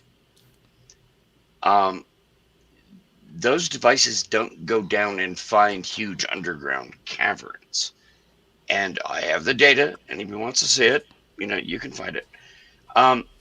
When they were digging the first hole, the guy that was doing it was using a handheld metal detector. It was literally a metal detector. I own a metal detector. I could walk across the room and show it to you. Right. My wife and I have done metal detecting. And he's talking about radiation. That's not a thing. A lot of this is standard Chekhov's gun stuff. If you ever heard of that, it's like you have to come up with the first thing to give you the clue, but then by the second act in the play, you have to go and actually show that something happened. Right. To be fair, though, they did say two different things there. They had the metal detector, and they were talking about the conductivity in the soil, and then they had that gamma ray detector is what they said they had next to them, and they said that was going off as they were digging. They didn't really clarify much of why they thought that was going off, and that seems to be concerning. I'm surprised they weren't more concerned about that. But yeah, there was the spectrum analyzer too, and then the ground penetrating radar lawnmower thing. Yeah, you know what I was gonna say? So Zach Zylan, the GPR expert. If I see one more GPR experiment, I'm gonna lose my shit, because every time we do GPR, every time it's wrong. It's so wrong. They have whipped out GPR in every single one of these kinds of shows, and they scan the GPR, they dig, and nothing that the GPR expert said was there is there. Like last season, remember the mounds that we got? Oh, they could be metal, they could be a ship, and then you dig and it's rock. And it's like, why didn't the GPR guy be like, yeah, it's just rock, I wouldn't waste your time, if he's such an expert. So no. If I can just thank Luis for saying that, I went and did more research after the show aired, and for GPR, for ground penetrating radar, the max they can generally hit, and I'm looking at my notes right now, that's why I'm not looking at the camera, because I went and found stuff from the University of Suffolk, and they said they get a max of 100 feet for GPR if it's, I'm getting the exact quote, dry sand or granite. You can actually bang a sound signal down and get something up to 100 feet if it's dry sand or granite. If it's not, if it's clay, if it's wet, the average is usually 3 feet. And that comes straight from the people who invented GPR. Also, but before you finish, the place that they were banging on, and like, well, I brought in this kid who's got a drone and a thing, he can fly over it and do this. This is the same area they were saying, wow, this whole area is full of clay, and we dumped 100,000 gallons worth of water and it disappeared. Right. And, I'm sorry, that's not sand or granite. So I really had questions about how much data you were getting with GPR over an area that was not either solid stone or just sand. So that's all I wanted to say. Yeah. I told Luis and I told Michael I was going to go investigate this. I'm a radar technician, not one of those guys. But that's what I found. Yeah. And I thought the results they were producing were... I'd like to see some other scientists weigh in on that. Yeah, agreed. Also, where was Travis Taylor? Where was the scientist when they were doing the goddamn science experiment? I'm telling you, look, this is pure speculation, and honestly, I'm having more fun when I say this. I'm just making a joke, but he looks hungover the entire season. The entire season, the dude looks hungover. So I don't. Why is the scientist not there during the science? Okay, like what? Okay. So a couple of interesting things about the dig, and I'm sorry you guys were going through this quickly, was the E-42 Bobcat, the equipment that they were using to dig. And again, with the GPR experiment and this experiment, it was like, okay, have we hit the 2-hour mark? Cool. Experiment done. Let's wrap this up and go back to the trailer, because I got some beers to kill. So the E-42 Bobcat, they said they stopped at 8 feet. That Bobcat could dig up to 10.5 feet. Why didn't you go the full 10.5 feet? I mean, it's only one more scoop. Let's just get it done. And why was it one hole? And also they said that salt can be conductive and that the land is very known to have salt in it. So when they're sticking this what is it? The metal detector in the hole, and it's going off, and then it's not, and then it is, and then it's not. Why don't you... You're the scientist. Why don't you hand that piece of equipment to somebody else? Let's see if they get the same results. Because I don't know if it's off, if it's on, do you know what you're doing with that specific kind of metal detector? Because each one is different. So it's like, just because it's not making sound when you put it in and it does the next time doesn't mean you're doing it right. Am I crazy in saying that? Well, I mean, if you have any experience with a metal detector, they're very easy to use. So if it's going off like wildfire, on and off, on and off, on and off, either it's malfunctioning or you're picking up something weird. But then either give way, it to somebody else and see if it happens with them. Yeah, I mean, I would say get another metal detector. Like let's verify. Why do we only have one? yeah, there's only one. Yeah, okay. At least have somebody verify the settings on it, because I mean, if you even just have it detecting metal, you could have a boulder underground that has a high iron deposit in it, and it's going to go wah and set the metal was weird.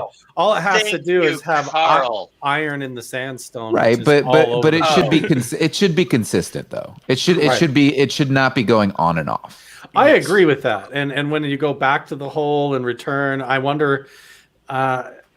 It's hard to know with the way they edit the show how much of it's really being double checked and user operator error, and people just like Travis just geeking out that it's going off. It is a problem. It's a problem, and they don't put the date on the website, and it's just it's very difficult because well, when you don't have a control group, when it's very difficult when you don't have a control group, when you don't have double blind experimentation. This is the problem. This is why we give it low science scores. They have great cool technology. Yeah.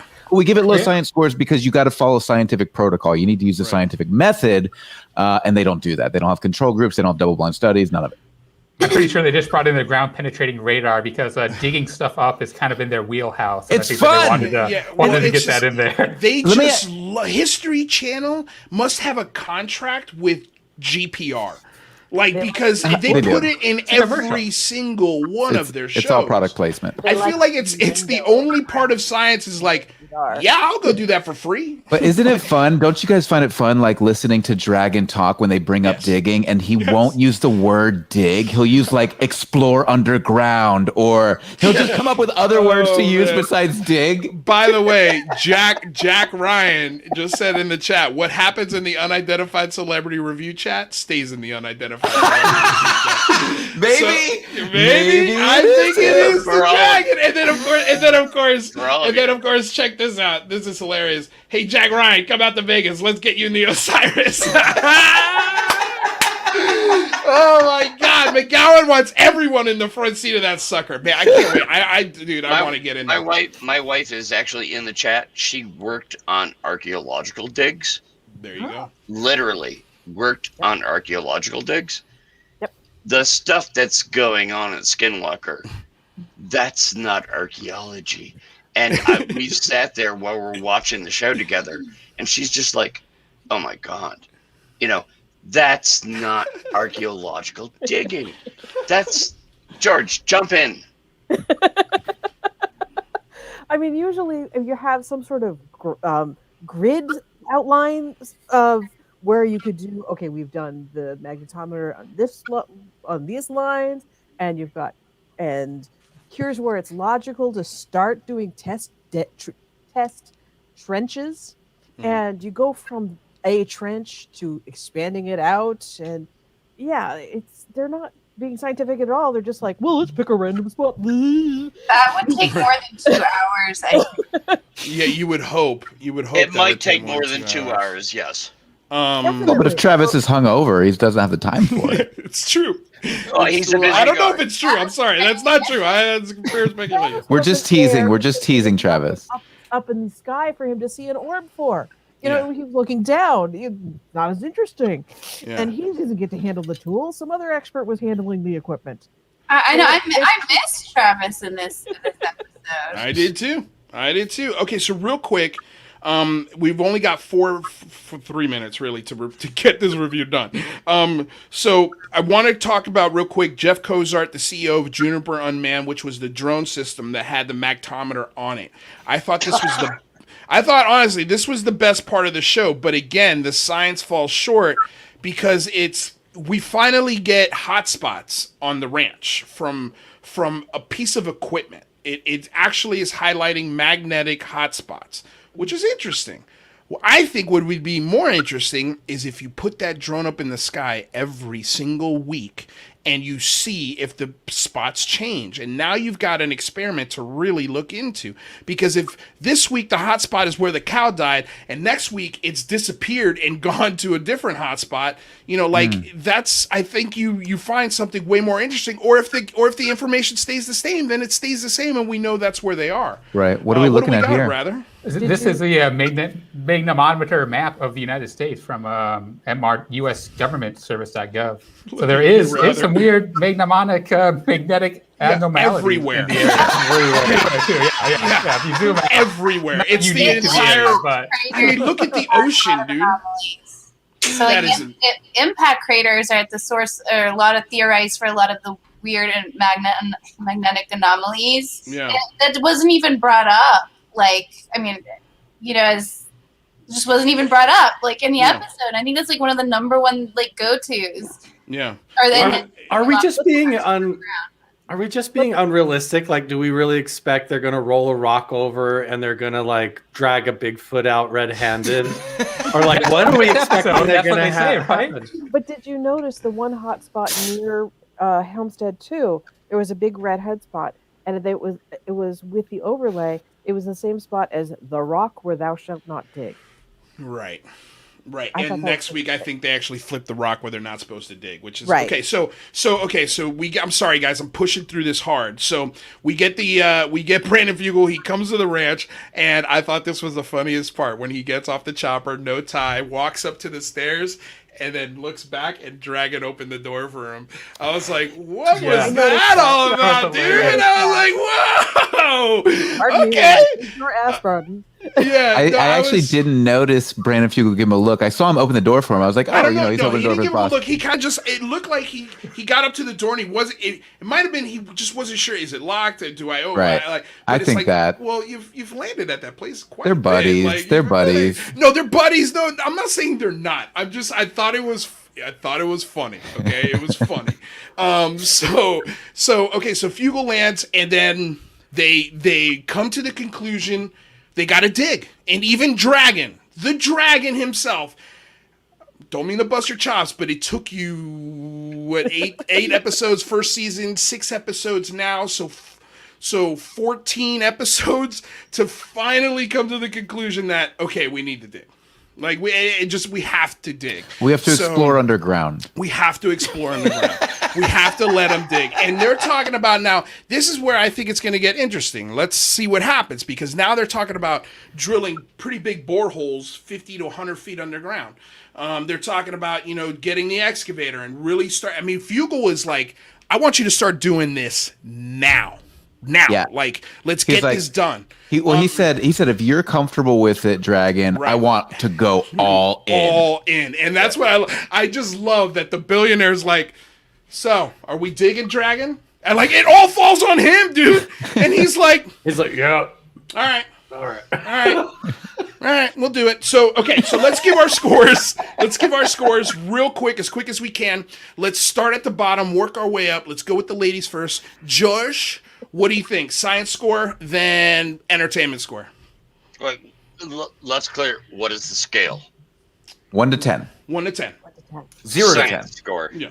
0 to 10. Yeah. 0 to 10. Yeah. Yeah, because I did give it 0. I have to give it a 5 for the science because they brought out some really cool shit. Right.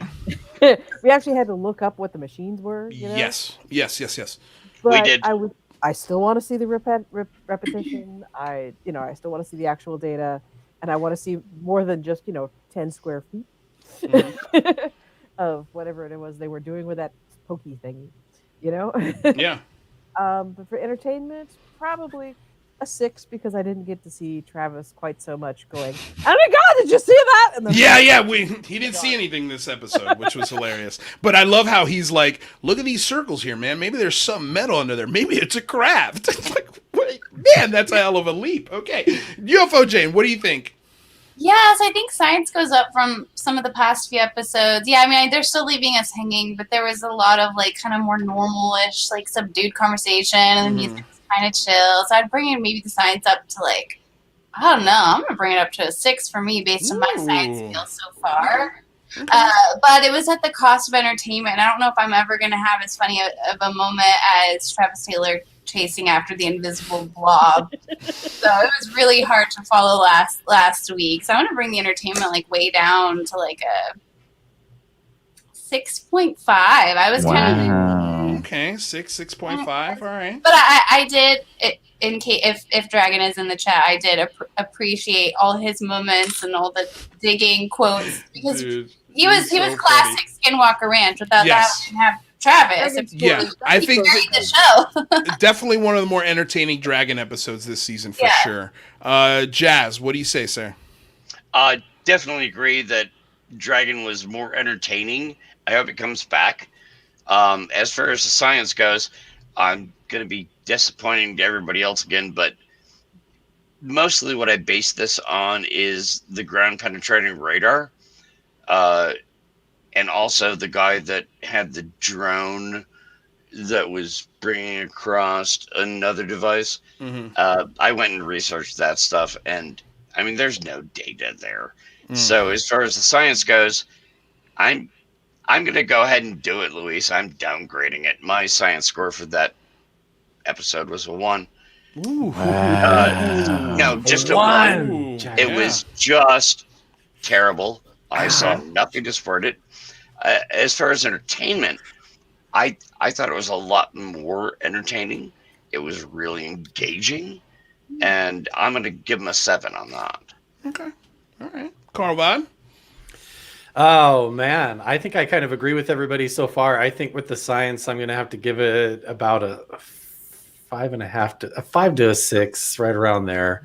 I would say around a 5 on the science, honestly. I don't know. It doesn't do it for me as much. I like the more mystical stuff, like what Pete was saying, bring out the wizards, and the mystical stuff.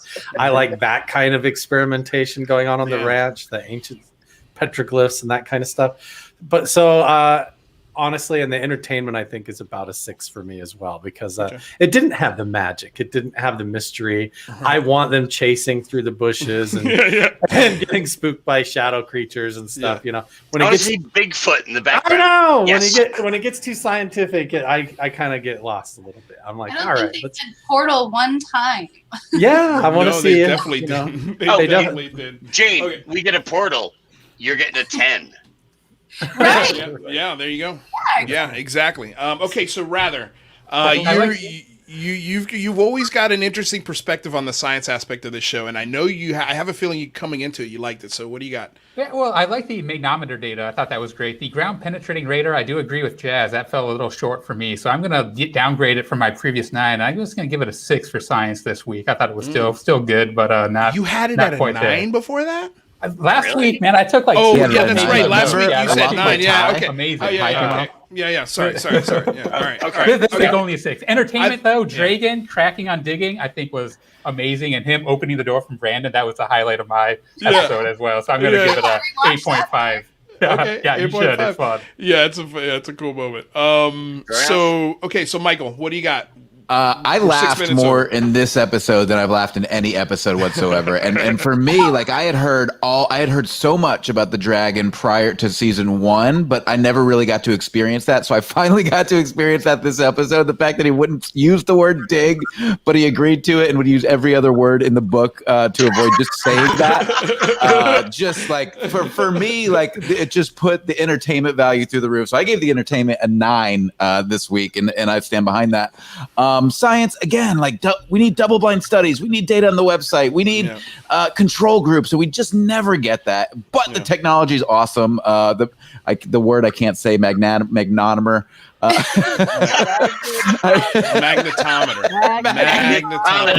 Magnetometer. The magnetometer I thought was cool. Obviously, what I really want to know is to what extent water and oil and all these things can have an impact on that. So obviously there's some issues there. I gave it a 5 for science, which is I think probably my highest score to date. So 5 and 9. 5 and 9. Wow. Okay. Okay. I'm gonna give it for a science score a 4. Just because, again, we're not repeating any of these science experiments, and I thought that's what I'm not even a scientist. I didn't know we're supposed to repeat stuff, and we have not had one repeat of any experiment except for the chants, which I thought was cool. It's honestly coolest parts of the show came from those chants episodes. We got the chase in the dark. We got temperature risings. Like I thought that was fun. It was cool. So for this one, just a 4. I mean, I thought that some of the instruments, I did like the drone with the magnetometer, and the hot spots that we got, but like Michael said, I wish you guys would throw that on the website so I could play with it, so I could look at it and see what's going on, and so everybody else could do the same thing. From an entertainment standpoint, I think I'm with you, dude. I laughed my ass off this episode. I'm gonna go with a solid 8. I think that might be the highest. Maybe the sort of second highest score I give him for entertainment, because you're right. This was a dragon episode. He missed. He did not say the word dig. He had his moments where where we got the close up and the zoom in. He's like, all right, let's do it. I loved it. So okay. Wait, would somebody say something? No, I just said sure. Oh, yeah, sure. I wish I watched it with you guys. I probably would have found it so much more entertaining. See, this is maybe we should work on this next season. We should do watch parties of the show. I would love to do, but I don't have cable, and I have to wait for Amazon to release it the next day. But yeah, it would be cool if we could watch it all together and stop it and comment it as we're doing it, because I think that would be amazing, way more fun. So let's work on that for next season, because I think you're right. You nailed it, Jane. All right, so let's get to the thing I've wanted to talk about. Okay, so this is figure it out. Let me just rewind this. Okay, so this is the conversation, a snippet of the conversation that happened yesterday between Mick West and Alec Dietrich. Jazz already want to get out of here. Okay, no, so I got to get out of here. Yeah. Are you serious? You're gonna go? No, I'm not going to go. Okay. And you're going to wish I left. No, I don't think so. I hope not. I hope I don't think that. Okay, so what I did is I edited this video to sort of highlight the things that I found very interesting, and I think you'll see what I did. It's kind of fun. It's a 9-minute clip, so we're gonna stop. We're gonna talk about it. We've got 20 minutes, so let's try and get through it and see if and talk about it, because I thought this was a really wonderful moment from Alex Dietrich, and this conversation. Take me off screen for a minute, and my wife will cover for a second, because I need to brace for this. Okay. Because you're getting into something that I'm going to be really upset about. Okay. So. Okay. Well, I'm glad we got that out of the way. Okay. So Bring up dolphin? yeah, I don't know what happened. I don't know what we brought up. Because this is going to be good for Alex Dietrich. Okay. All right. So okay. So here we go. I guess what is fascinating to me is like, do you think that you would actually be able to figure it out? I mean, this is like a cold case. This is like a I know it's very hard. puzzle. Right off the bat, she's like, "Do you think you're gonna figure this out? Like, you're never gonna find this, man. Like, what are you doing?" So yeah, that's why I started it here. So yeah. Oh, yeah. There's like kind of a limited number of things that it might be if it's not some kind of weird hypersonic levitating craft. And the one thing that I thought as a theory, and this is very speculative, is that what Dave notice saw how was he's something like, Hold on, pause it. He's like very speculative, like Disclaimer. disclaimer. Like, he does that a lot in this. He's not as curt. Can we just say for a second how amazingly poised and confident and chill Alex Dietrich is? Trust me when I tell you that is something we're going to highlight here. Okay? because like she said, she sets up the question, do you really think you're going to figure this out? And then she sits back and she just listens. And it's wonderful because his explanation, like, just watch. than what he imagined it to be. And his perception of it as being a 40-foot long object was based on just him anticipating it being the same size as a hornet, because that's the typical thing he sees in the air.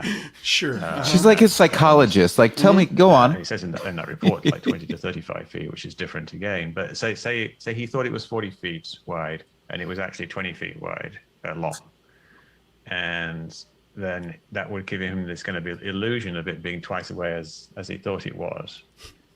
And then if he was kind of descending to it and he thought it was down by the water, when it was actually kind of halfway between him and the water, when he descended towards it, it would look like it was coming up, even though it wasn't really moving. Look at her blinking. Like, Look at her 20-foot blinking. long. AirPods case is a TikTok. Yo, I have a completely different read than all of you. I think that she's affirming Mick's theory.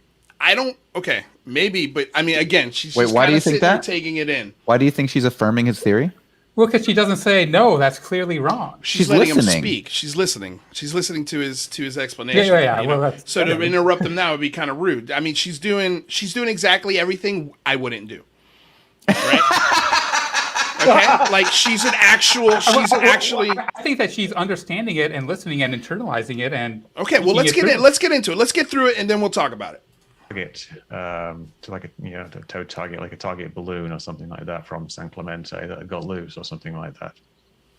And then when he goes around the circle, if he's going around something that's in the middle of a circle, it's not really moving, but he thinks it's twice as big. It would look exactly like he's going around it like this. And then when he cuts across the circle, he thinks it's over here. He cuts across, and then it looks like it's whizzed off because he thinks it's done this, when really he's just done this. But obviously that's very speculative. Very speculative. And your perspective, of course, is from above of the same thing, but then you only saw the 10 seconds of it, which to you seemed like a very intense encounter. And so my theory, and stop me if this sounds completely crazy, is that you're seeing It sounds completely kind crazy. of like a similar illusion from different angles, like because you're just getting this 10-second brief encounter with no longer frame of reference, and he's got this more continued illusion of distance. So what I'm doing here is, with talking to you about it, is trying to get more info about, whether that's even possible at all. Yeah. Just fell off the shelf. Sorry. He's got a hitchhiker now. So Defies the laws of physics. yeah. Defies the laws of physics. Okay,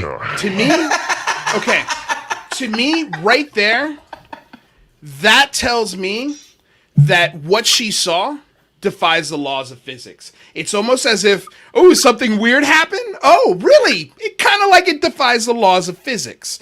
That's why I replayed it twice. I know rather you're like, I don't know here. I can see your face.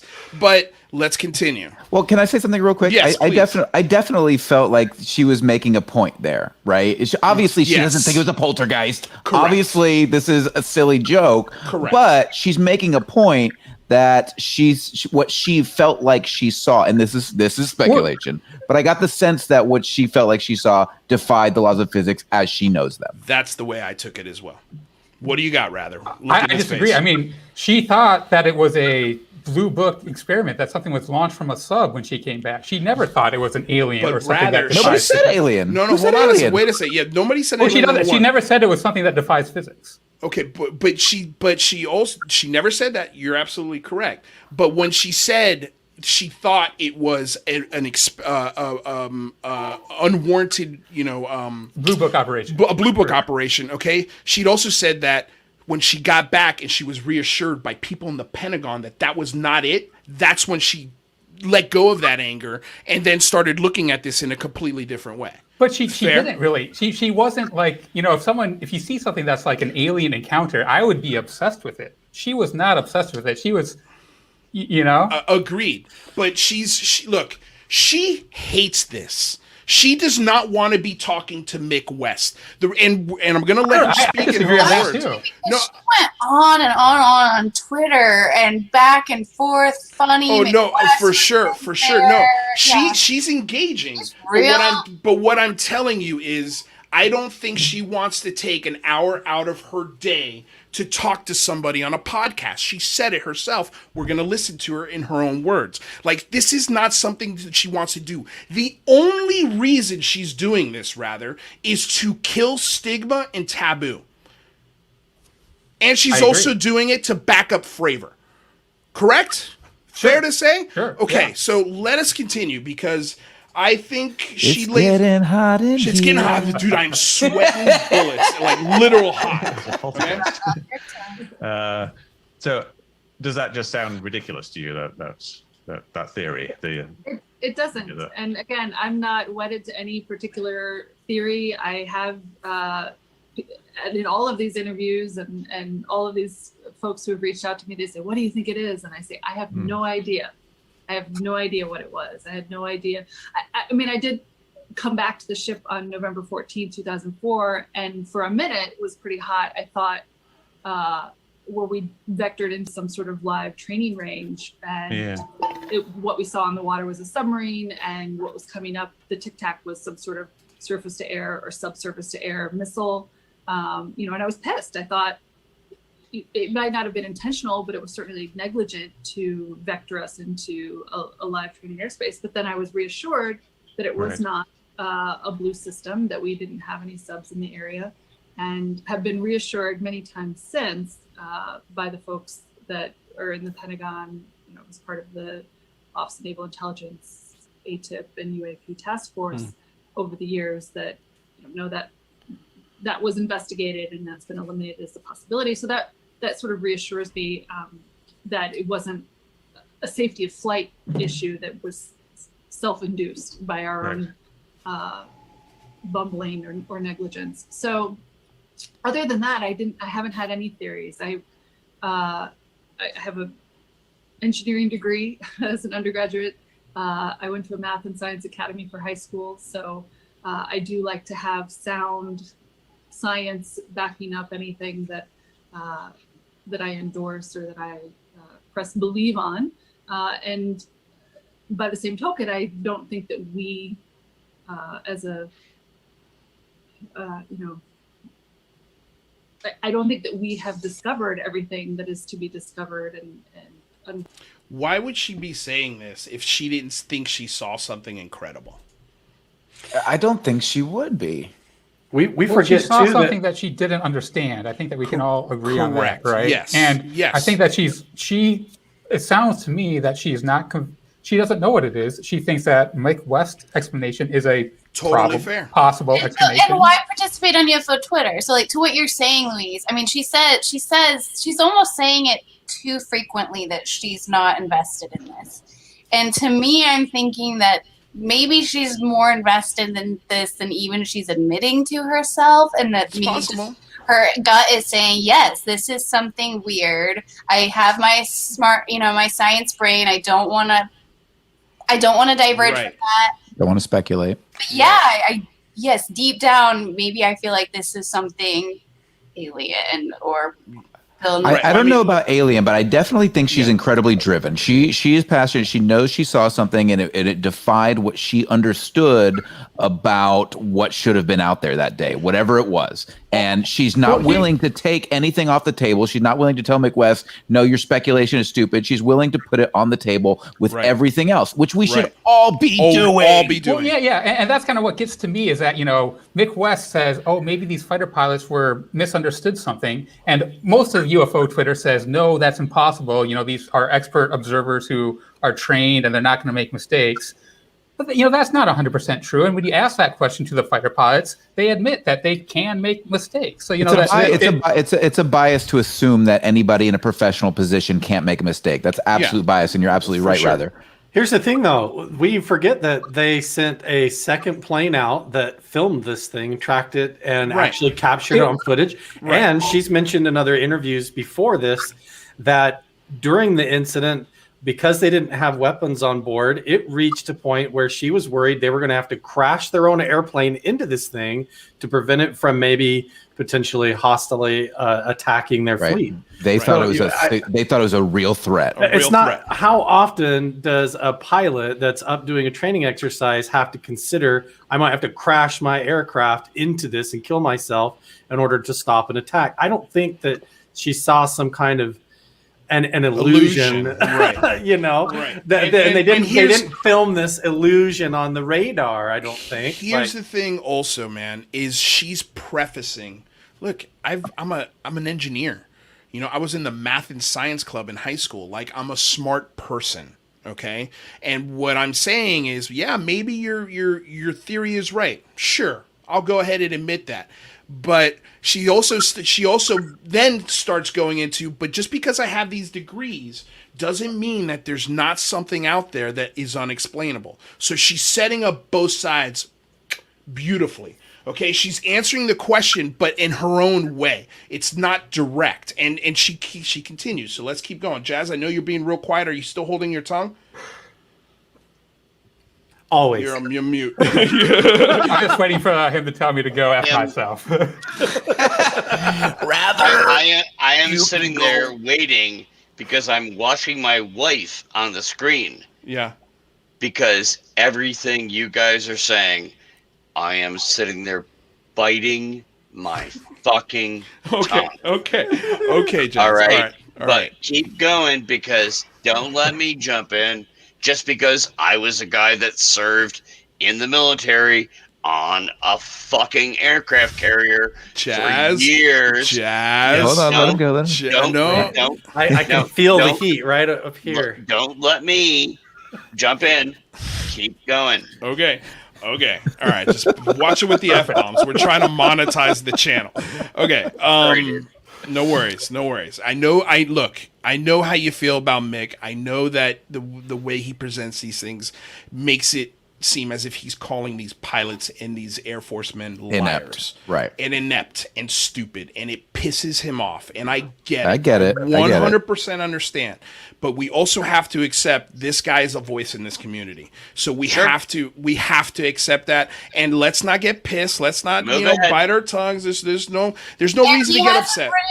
He has an accent, guys. So he's also got a British accent, which is very attractive. Well, that makes him credible. Yes, I agree. Okay. All right. So let's continue. Someone credible. Yes. What's that, George? A British accent always makes someone much more credible. Definitely, always. Okay, so let's. I married a woman from a British family, so bear with us. Yeah, no worries. All right, here we go. I don't think that we have discovered everything that is to be discovered and unraveled all of the mysteries. I think Fermilab actually just recently announced something that was theoretical, but now they have a new force of nature that they announced that they proved. So rather, why is she talking about this? You know what I mean? Like she's basically laying the table for, hey, this is possible. Just get that through your skull, Mick West. This is possible. There's things outside of physics that you understand, or there's things outside of the natural world. Yeah, and there's two camps here. There's the people Mick West's camp who think that it's a purely prosaic thing, and then there's other people who think that it's obviously a UAP supernatural kind of thing. And I think that both those camps are myopic in thinking that it's just only 100% one or the other. I think that both possibilities are true. So I agree with both of these. Both possibilities are on the table for all events. The question is, are they both on the table for a particular event, right? So if you begin to unravel, and then she brought up the point that this is a cold case, and what are you gonna completely unravel this? Very difficult. Do we believe that there's no more data on that? I don't know if I believe that. Well, I don't believe that either. When I think she says it's a cold case, I think what she means is the evidence is gone.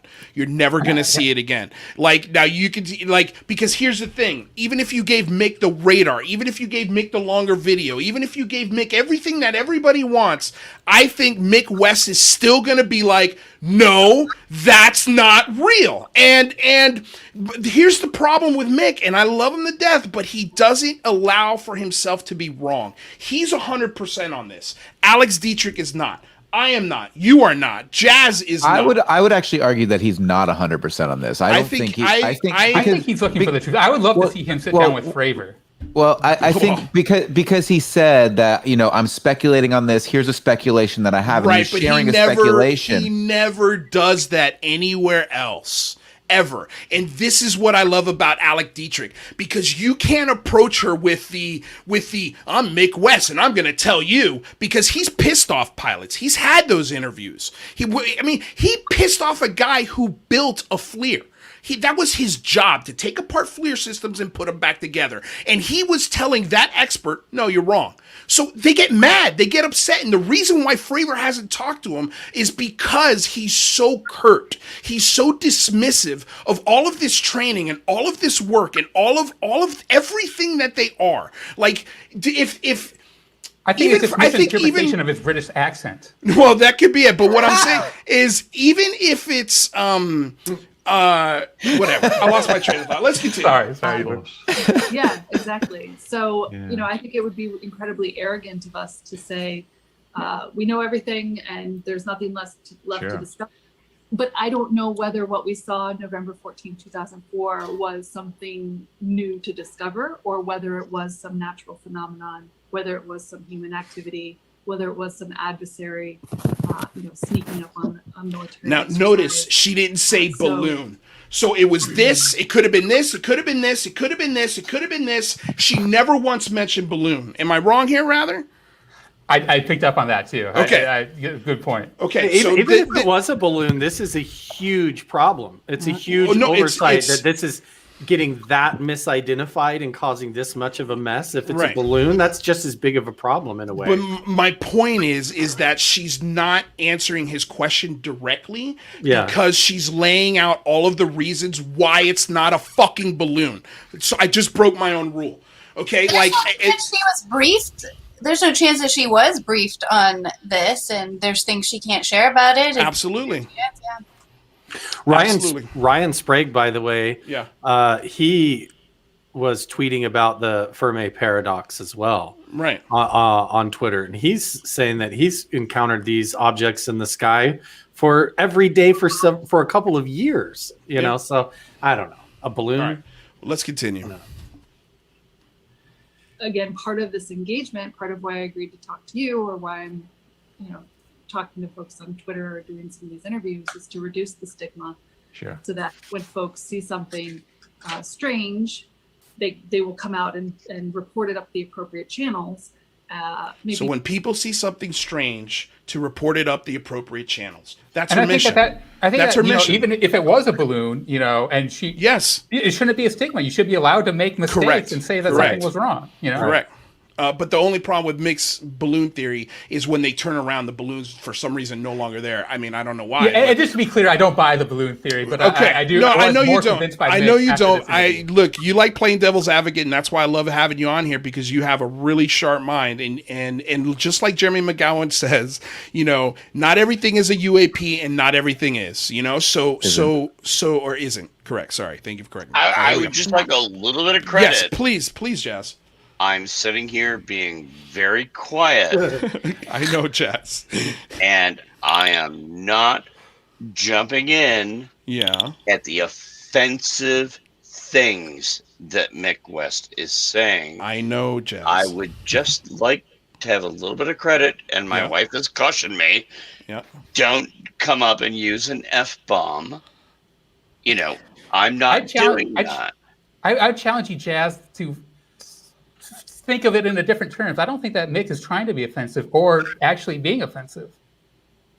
Yeah, you're never gonna convince him of that. Yeah, well, you better. What's your argument? Rather, give him an argument. Yeah, he's not. He said nothing offensive. What's offensive about what he said? Incredibly offensive things. But if you didn't work on an aircraft carrier, you wouldn't realize they were that offensive. Well, yeah, my father worked on an aircraft carrier. Like I do come from your dad did, and I salute his service. Yeah. I did for a long time. I salute your service, and I do appreciate that. But I don't think that's a shield to say that you can't imply that military personnel are beyond Mick reproach. is being really offensive, but I'm gonna bow to what my wife said. I'm not gonna tell him to go F himself. Let's move on. I respect your opinion, and I respect your attitude. Let's move on. If we do get demonetized for F-bombs, at least NM is jumping in to give us $5 in lieu of I that. did not use the F-bomb. I didn't say you, Jazz. No, not you, Jazz. Well, you did that was 3 Luis. times earlier, but then I broke my own rule. Okay, so look, Jazz, I know this is offensive for you, okay, but we're looking at this. We're looking at this from Alex Dietrich's perspective and how she is handling the offensive, what you consider offensive questioning. Okay, Yes. and I think it's a masterful lesson in patience. It's a I agree. masterful lesson in answering a question without being an asshole in kind. But she does get a little testy here, and let's listen to what the rest of what she has to say, because I think it's brilliant. Necessarily have a debate on Twitter or a podcast on YouTube, but there's actually channels. So FAA, Federal Aviation Administration, has a page in their FAR AIM manual. It's with my other stuff, but it's this big, thick flight rules and regulations. And there's a page for, what to do if you see a UFO. And I don't know that many people, I don't know if when you were doing your flight lessons, if you were... Wait, did that say Bigelow Airspace? It did. I think it did. It did, but it was because of Bigelow Airspace that got in there. Wow. Yes. Bigelow by MUFON reports, right?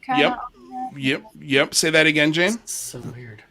Bigelow bought MUFON reports, right? Mm-hmm. Yeah. And around the time of that too, the abduction. Let's just say the abductions started kind of disappearing from MUFON. I mean, Interesting. Yeah. So weird. All right, here we go. I was not, and I never saw any in my very short flight training. But Yeah. I mean, you can Google it right now. If you just Google FAA, FAR, FARAIM, and there's a phone number to call. And I would say, if you see something, no prank calls, but if you. But is that for real now? Does it still say? Yes. I just looked that up. That's in the 2021 version. So what the fuck? What? I mean, dude, it's there They have because an FAA contract or something. They're the people that handle this. It's there because people see weird shit, and that's the number you call when you see it. That's why it's there. Which is I get it, but why is it still associated with Bigelow? Bigelow's no longer a part of. I think it's because they're the ones who initiated it. Maybe they just didn't update it. I mean, look, It's got to not be updated. It's probably not updated. Sending me stuff. Should I tell them? Wait. Look what Ryan. Look what Ryan said. Yes, all FAA UFO reports still go to Bigelow. What the fuck? How? What is going on? Fuck? Well, guys, remember, Bigelow gave that 60 Minutes interview acting like I'm just like a believer like you guys. And he had a contract that whole time, and then we only found out about it later, New York Times 2017, so it's a long game for him. Yeah. How on earth is that where these calls are routed to? How on earth? Well, Really? Probably. Really, man? Really, Michael? Yeah. How on earth Are these calls going have to you Robert watched Bigelow? the United States government? Seriously. But isn't that Where do they go? Is there doesn't that just piss like a little? But doesn't that piss you off, Jazz? Doesn't that upset you that They UFO? used to, man. It's just matter of routine by this point. If the information goes to Bigelow, it goes to a private. Thank you, corporation. George. Thank you. Good point. Good point. Who's sitting It on was the other end going of that on phone? forever, and nobody noticed until now. So it'll probably change after somebody noticed. People pretend like outrageous crap doesn't happen with the government, and there's outrageous crap happening, and okay, then they change it. But that's why I'm bringing this up. That's why I'm pointing it out. No, well, yeah, I mean, I really am surprised, but I'm more pissed off than surprised. Okay. Or like George was saying, the big implication is that we can't FOIA this crap. So it's a private. Well, you can private company. FOIA part of it, but not all of it. Right. Interesting. Okay, well, let's continue. I mean, the point is she's giving us a place to contact. And it's Bigelow. Jesus Christ. Call. And there's also a DoD flight information handbook, the FIH, where if you see something strange, and it doesn't have to be aerial, it could be on the ground or in the water. We have these official reporting channels so that we can, maintain national security, national defense, especially in a post 9/11 world. That strange things. I think that even if people were watching 9/11 unfold, they were probably like, this doesn't make any sense. What's going on, right? This using commercial airliners to crash into towers, and it didn't fit anyone's paradigm. And so, again, speaking up to say, hey, if you see something weird, don't just keep it to yourself, or don't be afraid that people are going to ridicule you or make fun of you, or aggressively debunk. Okay. I rest my case. I'm dropping the mic, rather. Right there. She's telling you. Don't be a dick. Don't be a dick. Mick. Don't be a dick. What, rather? What do you got? I still don't think Mick's being a dick. I think that Mick is being a valuable part of the community. I think that there's probably a lot of people on UFO Twitter who are being a dick to her. But I don't think that Mick is one of them. There's a lot of skeptical-minded people and Mick West-minded people. This is the only way they can consume UFO evidence. So there's fans of Mick West are skeptics, and it's the only way they're going to be able to get this information. Because otherwise, maybe it scares them or it triggers them because they're just as annoyed by the gullible believer types as we are as the debunkers. I think there has to be the Mick West in the world, but there also has to be the Jazz Shaws dropping F-bombs about Mick West. I don't have any issue with skepticism. I love skepticism. Skepticism is what the scientific method is built on. All I noticed from that comment from her was that she was saying, don't be a dick, Mick. That's all she was saying. That's what she was saying right there. All Okay, she was saying. Let's continue because we're over here, but I want to get through this because I think it's important. We should be curious, and we should all work together to look for answers. And yeah, I totally agree. Okay. Now, what, rather? What? Go ahead. That's just his British accent. Oh, is that not fair? Was that not fair, rather? Let's just watch that one more time. I mean, the way he threw her off, this is what pisses Jazz off. That right there, the dismissiveness of it. That's why. That's exactly why Fravor will not talk to him because he's so dismissive. I don't think that was it. I think that was. He honestly is trying to do the same thing. He's trying to get to a point of truth, and I think he felt that Alex was trying to imply that he wasn't trying to just get to the truth, and so that's where his kind of dismissiveness, I think, comes from right there. I don't But think that's the point. I don't think he's always trying to get to the truth. His goal is to debunk. And so when your goal is to debunk, you're not in fact trying to get to the truth. You're trying to just simply debunk. And again, skepticism is critical. And that's what McGowan's over here saying. Bigelow, intrepid, phenom, defense contractor, you guys won't listen, been saying it for months. You dismiss skepticism immediately? No. We do not dismiss skepticism. We are in for skepticism. What we don't appreciate is debunking for the sake of that. Let's focus on the truth. And that's exactly what Dietrich was trying to say. Let's get to the truth and let's work together. And that's exactly what we've been saying from the big phone home till now. Instead of debunking each other aggressively. We have a number of powerful women on this panel right now. All right.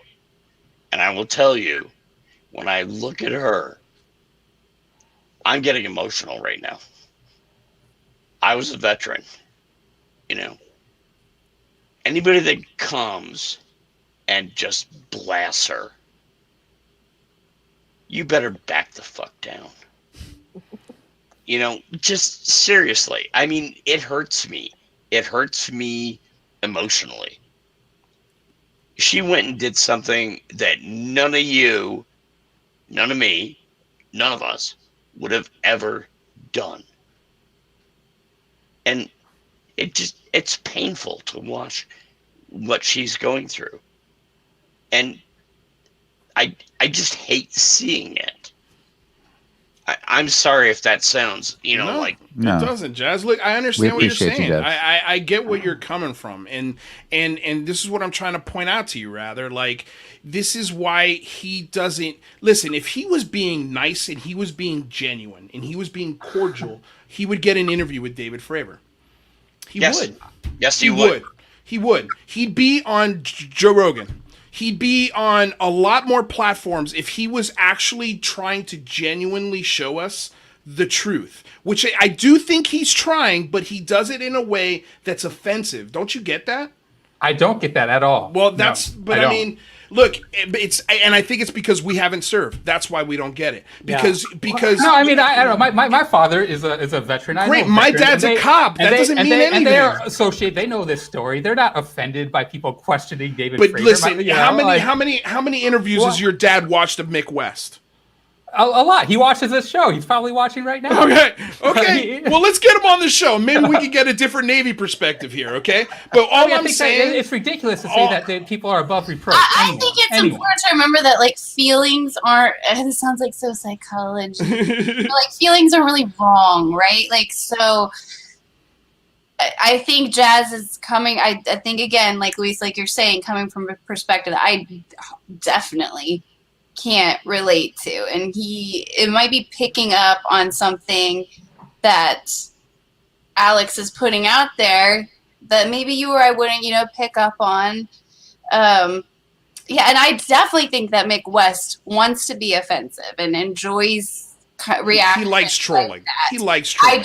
My argument is just kind of like zooming out and trying to take that perspective of we're just like all Sims kind of doing our part. And I do think Disclosure is moving along with all of us. And I do think, like it or not, I do think he has played a role in that, probably a bigger role than I have so far, give it some time. But yeah, that's... No one's better than you. I think that Mick takes it much worse than he gives it out. People are really mean and dismissive of Mick and like read really bad things into Mick. I think that, and that's totally unfounded. So that's part of the reason why though, isn't that like a proper word, right? Because it's a casual dismissing, like, oh yeah, I'm curious about the truth too. Oh yeah, you might be right, but this whole time I'm implying that you don't know what you're looking at. I'm implying that you, so I think that's probably the undercurrent that maybe, yeah, and I can see that, like I can see that, but I think that we have to allow those kind of voices in the discussion. We're not saying we don't allow them. I'm just saying don't be surprised when he gets shit. Don't be surprised when people get angry with him is all I'm saying. If that's the way you're going to debunk it, don't be pissed when Jazz Shaw starts dropping F-bombs on this guy because he finds him offensive. That's all I'm saying. Did I drop F-bombs? No.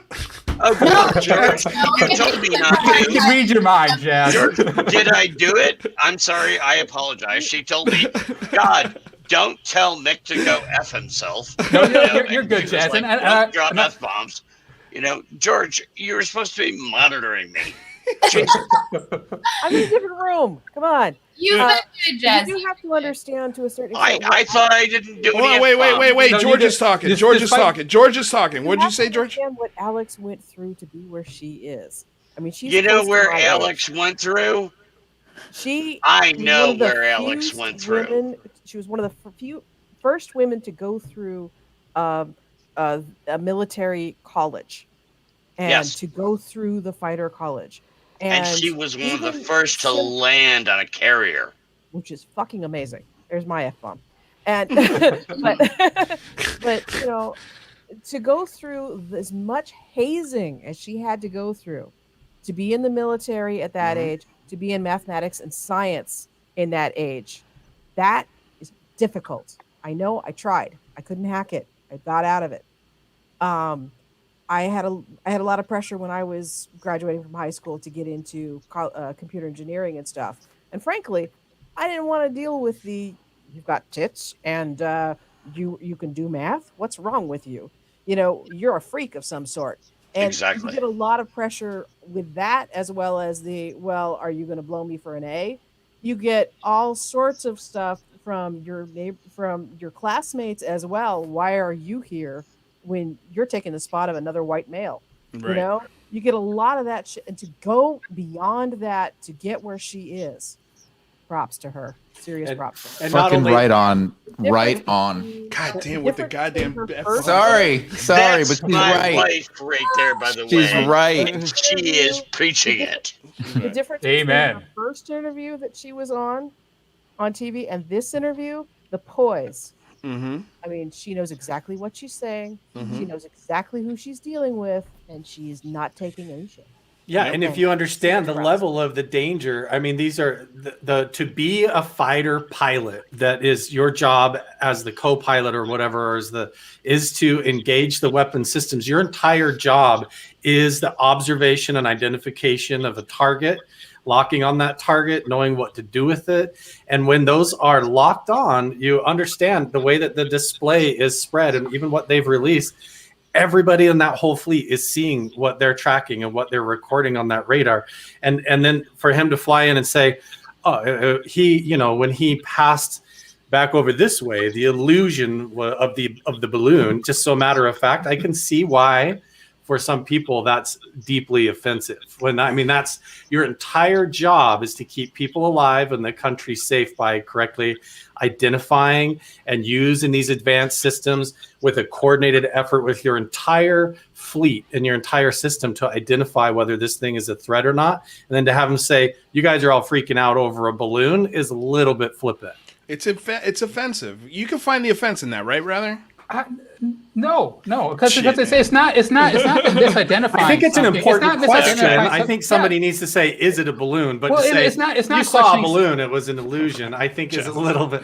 Well, no, Anyway, go but ahead. the question is not, did they falsely fail to do their duty? It's they saw something that was completely novel to them. They have no frame of reference. How could you expect them to know what it was? Here's what I'm going to say. Rather, I want somebody to go to Mick West and say, you don't know how to program video games.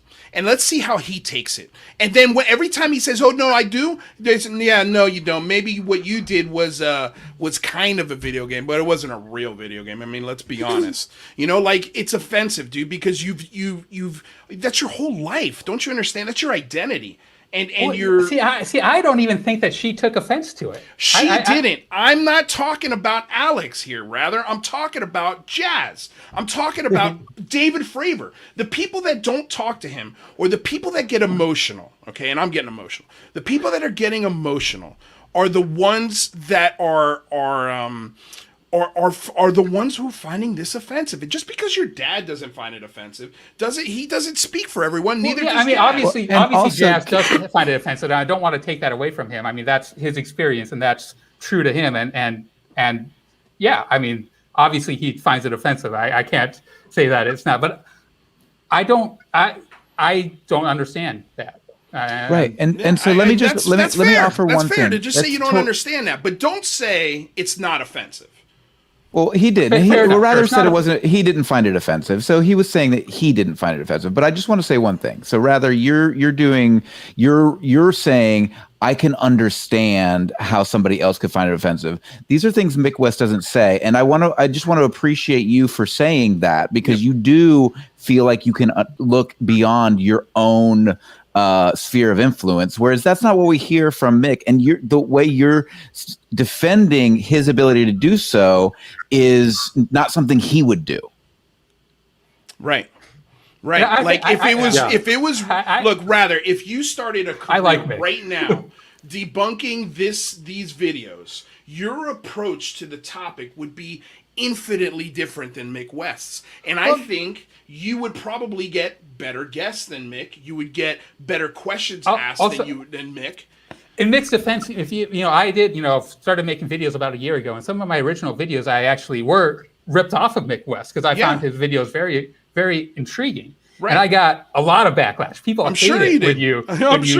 When you challenge their, if people believe in UAPs, and if you say anything that challenges that belief, you get a lot of backlash. And it makes facing that. And I think that's obviously a hard thing to deal with. I feel sorry for Mick in some respects. So I think he gets a ton of crap that he doesn't deserve. And well, I mean, again, it's like I think if you didn't rip off Mick West and mention him in your first few videos, and it was just rather giving his opinion on why he thinks things are right, you know what I mean? It would, I think, especially now that you have an audience, like if you did that video today, I just think people know you now. Like they understand where you're coming from. And just let me say real quick, because Ryan Sprague pointed this out, like this is better than the WWE. These conversations need to happen. Like this kind of back and forth is important for this community, because guess what? When this conversation ends, I don't hate, rather, and I don't know about Jazz. Jazz might hate you, but Jazz is more emotional. Jazz is more connected to this story. He feels like he's part of it in some ways. So, for you and me, we have a huge disconnect from the military, even though your dad served and my grandfather, dropped in as an airborne ranger in France, in the dark. Like, I get it, but we have to allow the room for people to be offended by Mick, and there's a good reason why people are offended by Mick. I'm sorry, Jane, you were saying. And maybe, sorry. No, I don't even remember what I was gonna say. Sorry.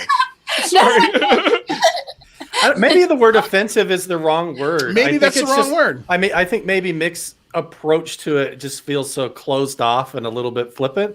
It's not necessarily offensive.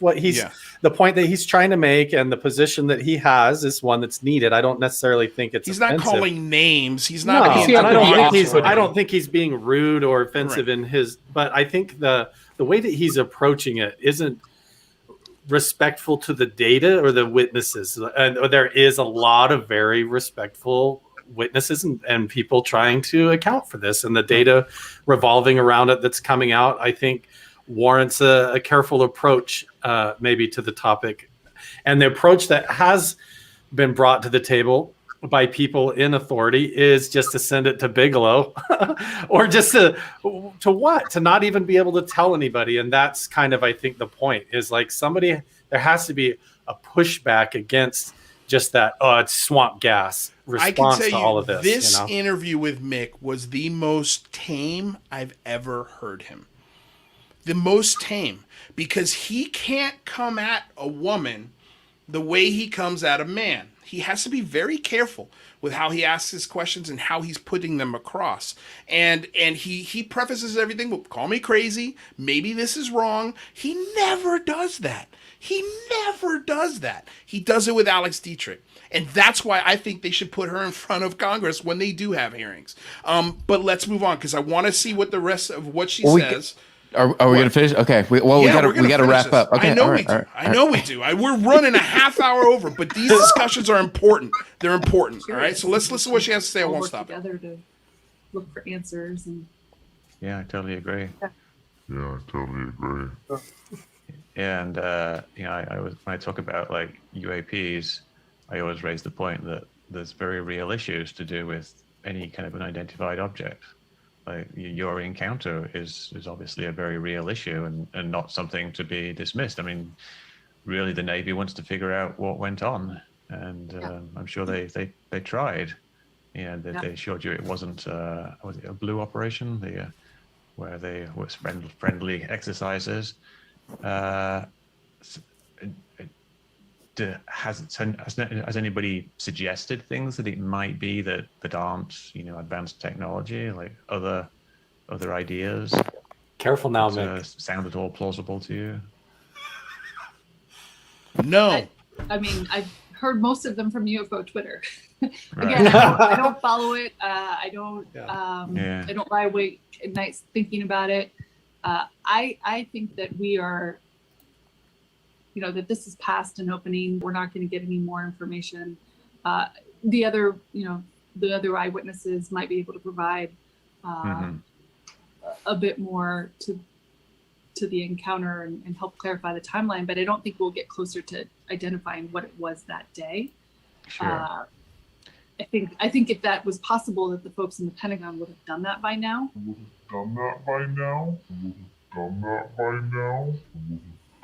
That's why she's calling it a cold case. Right.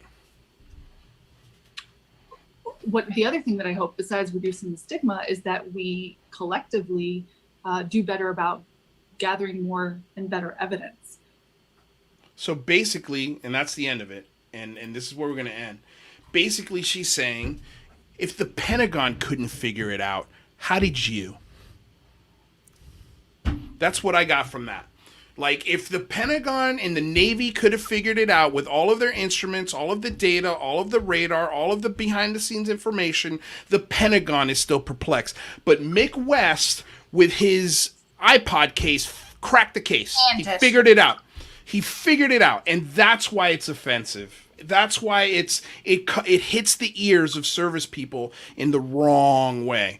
Rather, I'll let you. I'm going to let everybody give their closing thoughts, but we'll start with you, Rather. I'd say, what do you expect us to do, right? We're giving a UFO encounter with limited information. Of course, people are going to look at it and try to pick it apart and try to determine what it is, especially with lack of evidence. Yeah, it's probably like asking a mathematician, like, are you sure you did this math problem right? That I can do, are you sure you added 5 and 10 right together? Right. Or are you sure it's not possible you didn't add them wrong?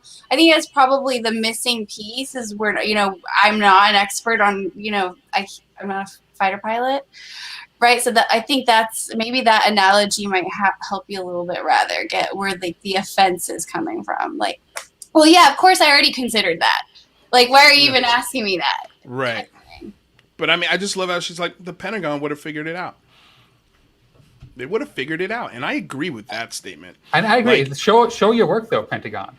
I agree. Yeah, I want to see the work. Absolutely, I want to see the work. That's fair. Okay, so Carl Vibe, what do you think? What are your final thoughts on this? I think the struggle with this, you see this all the way back into Rappelt's story and J. Allen Hynek's and all that. In the end of the day, if they're going to send scientists out to try and study the phenomenon, they're studying the reports after the fact, after it's already occurred. What are they going to send out over the ocean to try and film and study these things that's going to be better than what they already have equipped on these advanced weapon systems and the ships that already recorded the thing? So, I mean, what do they expect to discover? I think at the end of the day, when did we start just dismissing all of the professional people that are trained observers and their unified reports around this stuff? And I agree that you have to question it. I think there has to be skepticism and analysis and cross-examination between all of that to try and get to the bottom of what all of this is. But at the end of the day, there has to be a safe way for these reports to come out and for the information for the reports to come out. And whether it's through picking at it and finding out whether these are all mistaken identification instances of balloons or anomalies in the equipment that needs sorted out, it's a huge, important issue. And I think that's why people get offended, is that when it just gets swept off the table like dust, like, it's just swamp gas, people who've had encounters with this stuff are really offended by that because it's usually terrifying.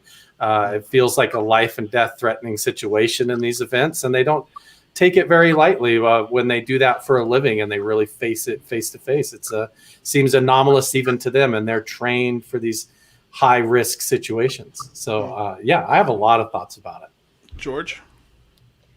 I am glad that we're talking about it and we're trying to get a safe place to talk about it. We need data. We need people to get rid of the stigma, etc. And pretty much what I've said, what I wanted to say, I said earlier. Yeah. Jazz Shaw.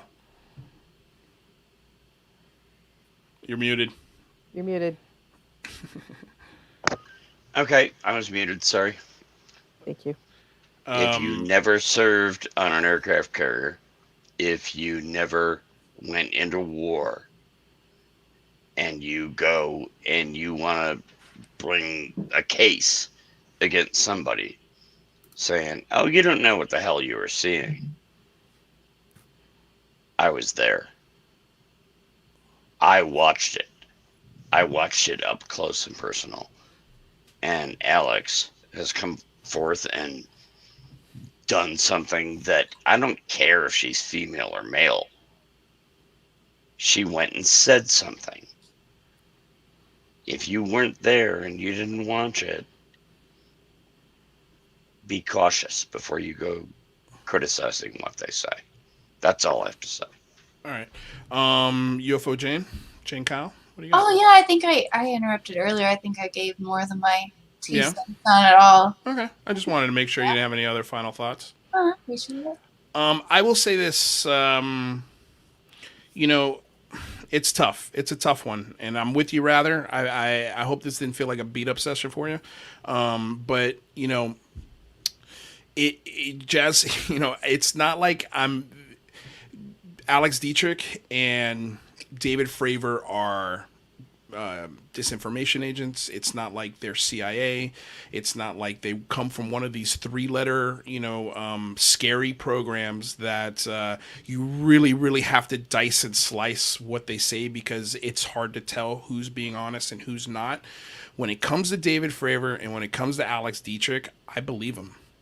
I believe 100%, me too. 100%. Most 100%. I don't think there's any motivation to do this. I don't think it helps them any. I honestly believe in it. It's made me want to pull back. I don't know if I want Alex Dietrich on the show anymore because I know she doesn't want to do it.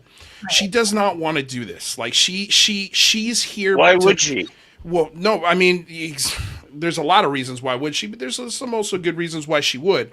But I'm saying the 2 reasons that she's giving as to why she is to back up Fravor because he's been out here waving, flapping in the wind for the last 4 years without any backup. And now she's come out and the first thing she does publicly is back him up. So that's what we're going to end it, you guys. I think this was a fun, spirited conversation. I'm happy we went a half hour long because I'm glad we got to watch this whole thing and iron this out. I'm sorry, Jazz, you got emotional and that this upsets you, but I hope that you could walk away from the conversation going, you know what? It's useful. We need to have the conversation. We need to get all of these perspectives. Understands, Luis. Yeah. I'm not angry. I know you're not. I'm not walking away from this. I lived through it. Right. And I have more of a personal connection to this. Right. And it hurts me when I see this. It really hurts me. Well, you're not the only one, Jazz. That's the constant thing that we get. I mean, we got that from McGowan. We got that from you. We got that from Lou. We got that from Fravor. We get that from Dietrich. All of these people are, they're angry. They're upset. They're tired of being called liars. They're tired of being called crazy. They're tired of being saying they're mistaken. Like they're pissed. And they also have to mistrust their government. Like that's what you're telling these servicemen and women to do. Like it's a tough pill to swallow. So Jazz, man, we love you here. We always want your passion here. We never want you to change 1 second. I won't. And I know you won't. I know you won't because it's too far in the game now for you to be making any changes. But dude, thank you. We're gonna work on the F-bombs. I swear for the next few shows. Oh man, but Did it I was do funny, any? Use our guys. quota for the month. No, he keeps you're going. Queen. You're a He PG. keeps going. Did I do any? No, you didn't do No, one, Jazz. no, It George was, is it was like- all Jane. George is like, don't do the F-bombs. I still think you need a tip jar. You know, every time Yeah, you do an a F-bomb, ti- somebody ooh. can drop another $5. Did I in do the- any? That's- I thought I didn't. Genius. Okay. Well, honestly, Jazz, if it was a $5 tip jar for swears, I think you'd be I in think for he did it on your $20. behalf. Yes, exactly. That's what I meant. But he's been paying ahead, so it's fine. Yeah, no, it's true. That's true. All right, you guys. So I'm going to let's say goodbye to everybody. Mr. Jazz Shaw, thank you for being here. George, thank you. Jane, Carl, Vibe. You guys know where to find all of their stuff. All of their links are in the description below. Until next week, you guys. All right, we will see you. Thank you so much for stopping by. Rather, I hope this wasn't. Too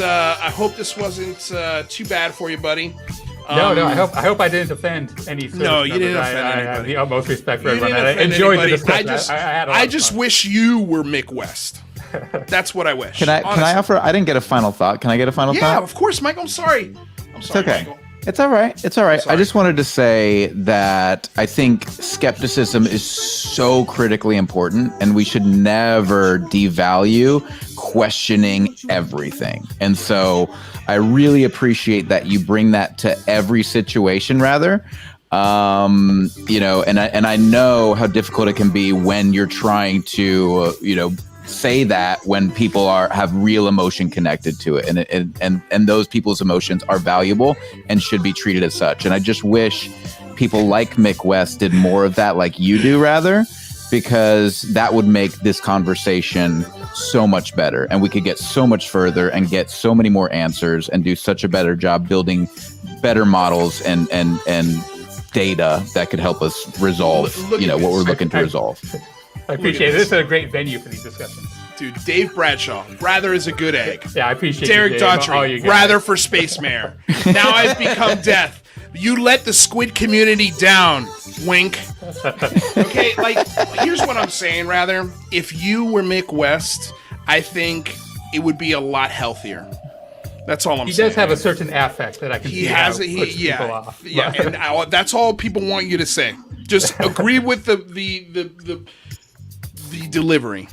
You know what I mean? And I've talked to I love Mick the guy. about I this. do love the guy. I do He's love the great. guy too. I've talked to Mick about this on my show. Your delivery, it just kills people. It pisses people off. But he's a troll. I mean, he gets a kick out of this, I think, on some level.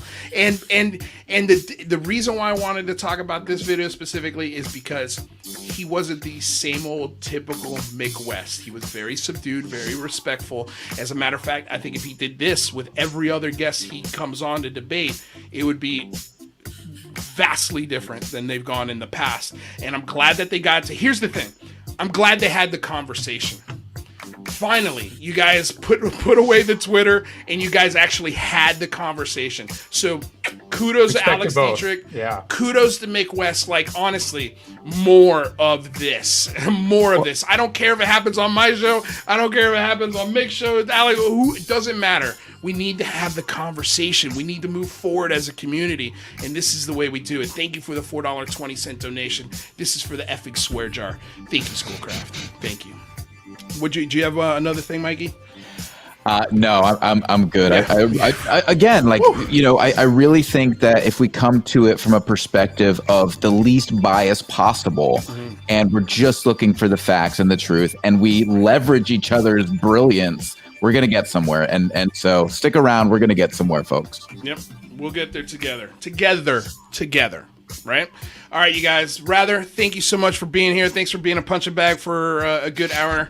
And Michael, thank you so much, dude. As always, I'm sorry I kept you long today. I did not expect this All to good. happen, but hey, the conversation needed to be had. So with that said, I thank agree. you to the sponsor, Blue Marlin Chronicles, purveyors of the world's finest fishing tackle since '95, and thank you to DOS Tapes who provide all of the tunes that you hear on the show. Don't forget to tune in tomorrow to the Singularity Lab at 4 p.m. Pacific Standard Time, 7 p.m. Eastern for... Who's on? If you need some positivity in your life, we've got an amazing show I think this tomorrow. was positive. No, This was a positive experience. This is absolutely a positive experience because remember, Luis, hard conversations are important. And this was a hard conversation. We had a really hard conversation tonight, but it's good and it's valuable and it's productive. If you're interested in not having to work so hard tomorrow emotionally, if you want a really fun T-shirt on tomorrow, bro. I might even wear your T-shirt. Wear your T-shirt. Honestly, wear your T-shirt, because tomorrow we're going to be talking to Peter Leiden, who's a futurist, and he's written this beautiful piece about interviewing somebody from 50 years in the future, for 30 years in the future in 2050, and how humanity was able to survive and thrive over the next 30 years. And it gives some pretty cool predictions, but predictions are just predictions. We need to make it a reality. So if you want to be a part of that, if you want to stick around, all you got to do is click the link below in my link tree and subscribe to the first button there, the Singularity Lab. Click the bell and join us at 7 p.m. Eastern tomorrow, 4 p.m. Pacific. This is a really cool little private chat from Carl Vibe. In our private chat, I can't display it, but he says, the fact that Rather can hold his own ground is why this show is different. And he's right. Like, I don't think you're going to see conversations like this happening a lot on any other channels because they're afraid. I don't want to say afraid, but nobody wants to make anybody uncomfortable. They're hard conversations. And the beautiful thing is that we're all friends here. We all understand what this channel is about. It's about getting to the truth, sticking to terra firma. Don't forget to check us out on Friday. We've got Robbie Ramos from the Stars hit TV show, gonna be hit TV show Heels. He's gonna be hanging out on Friday at 1 p.m. Pacific Standard Time.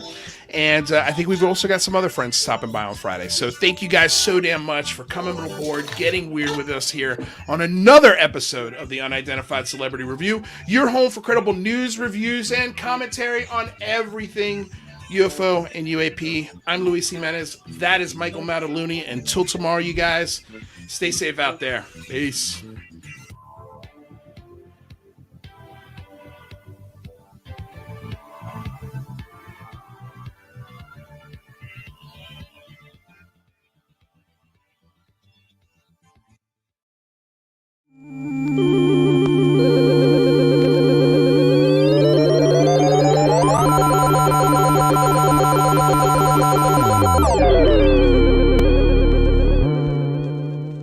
I feel like I'm gonna buy ice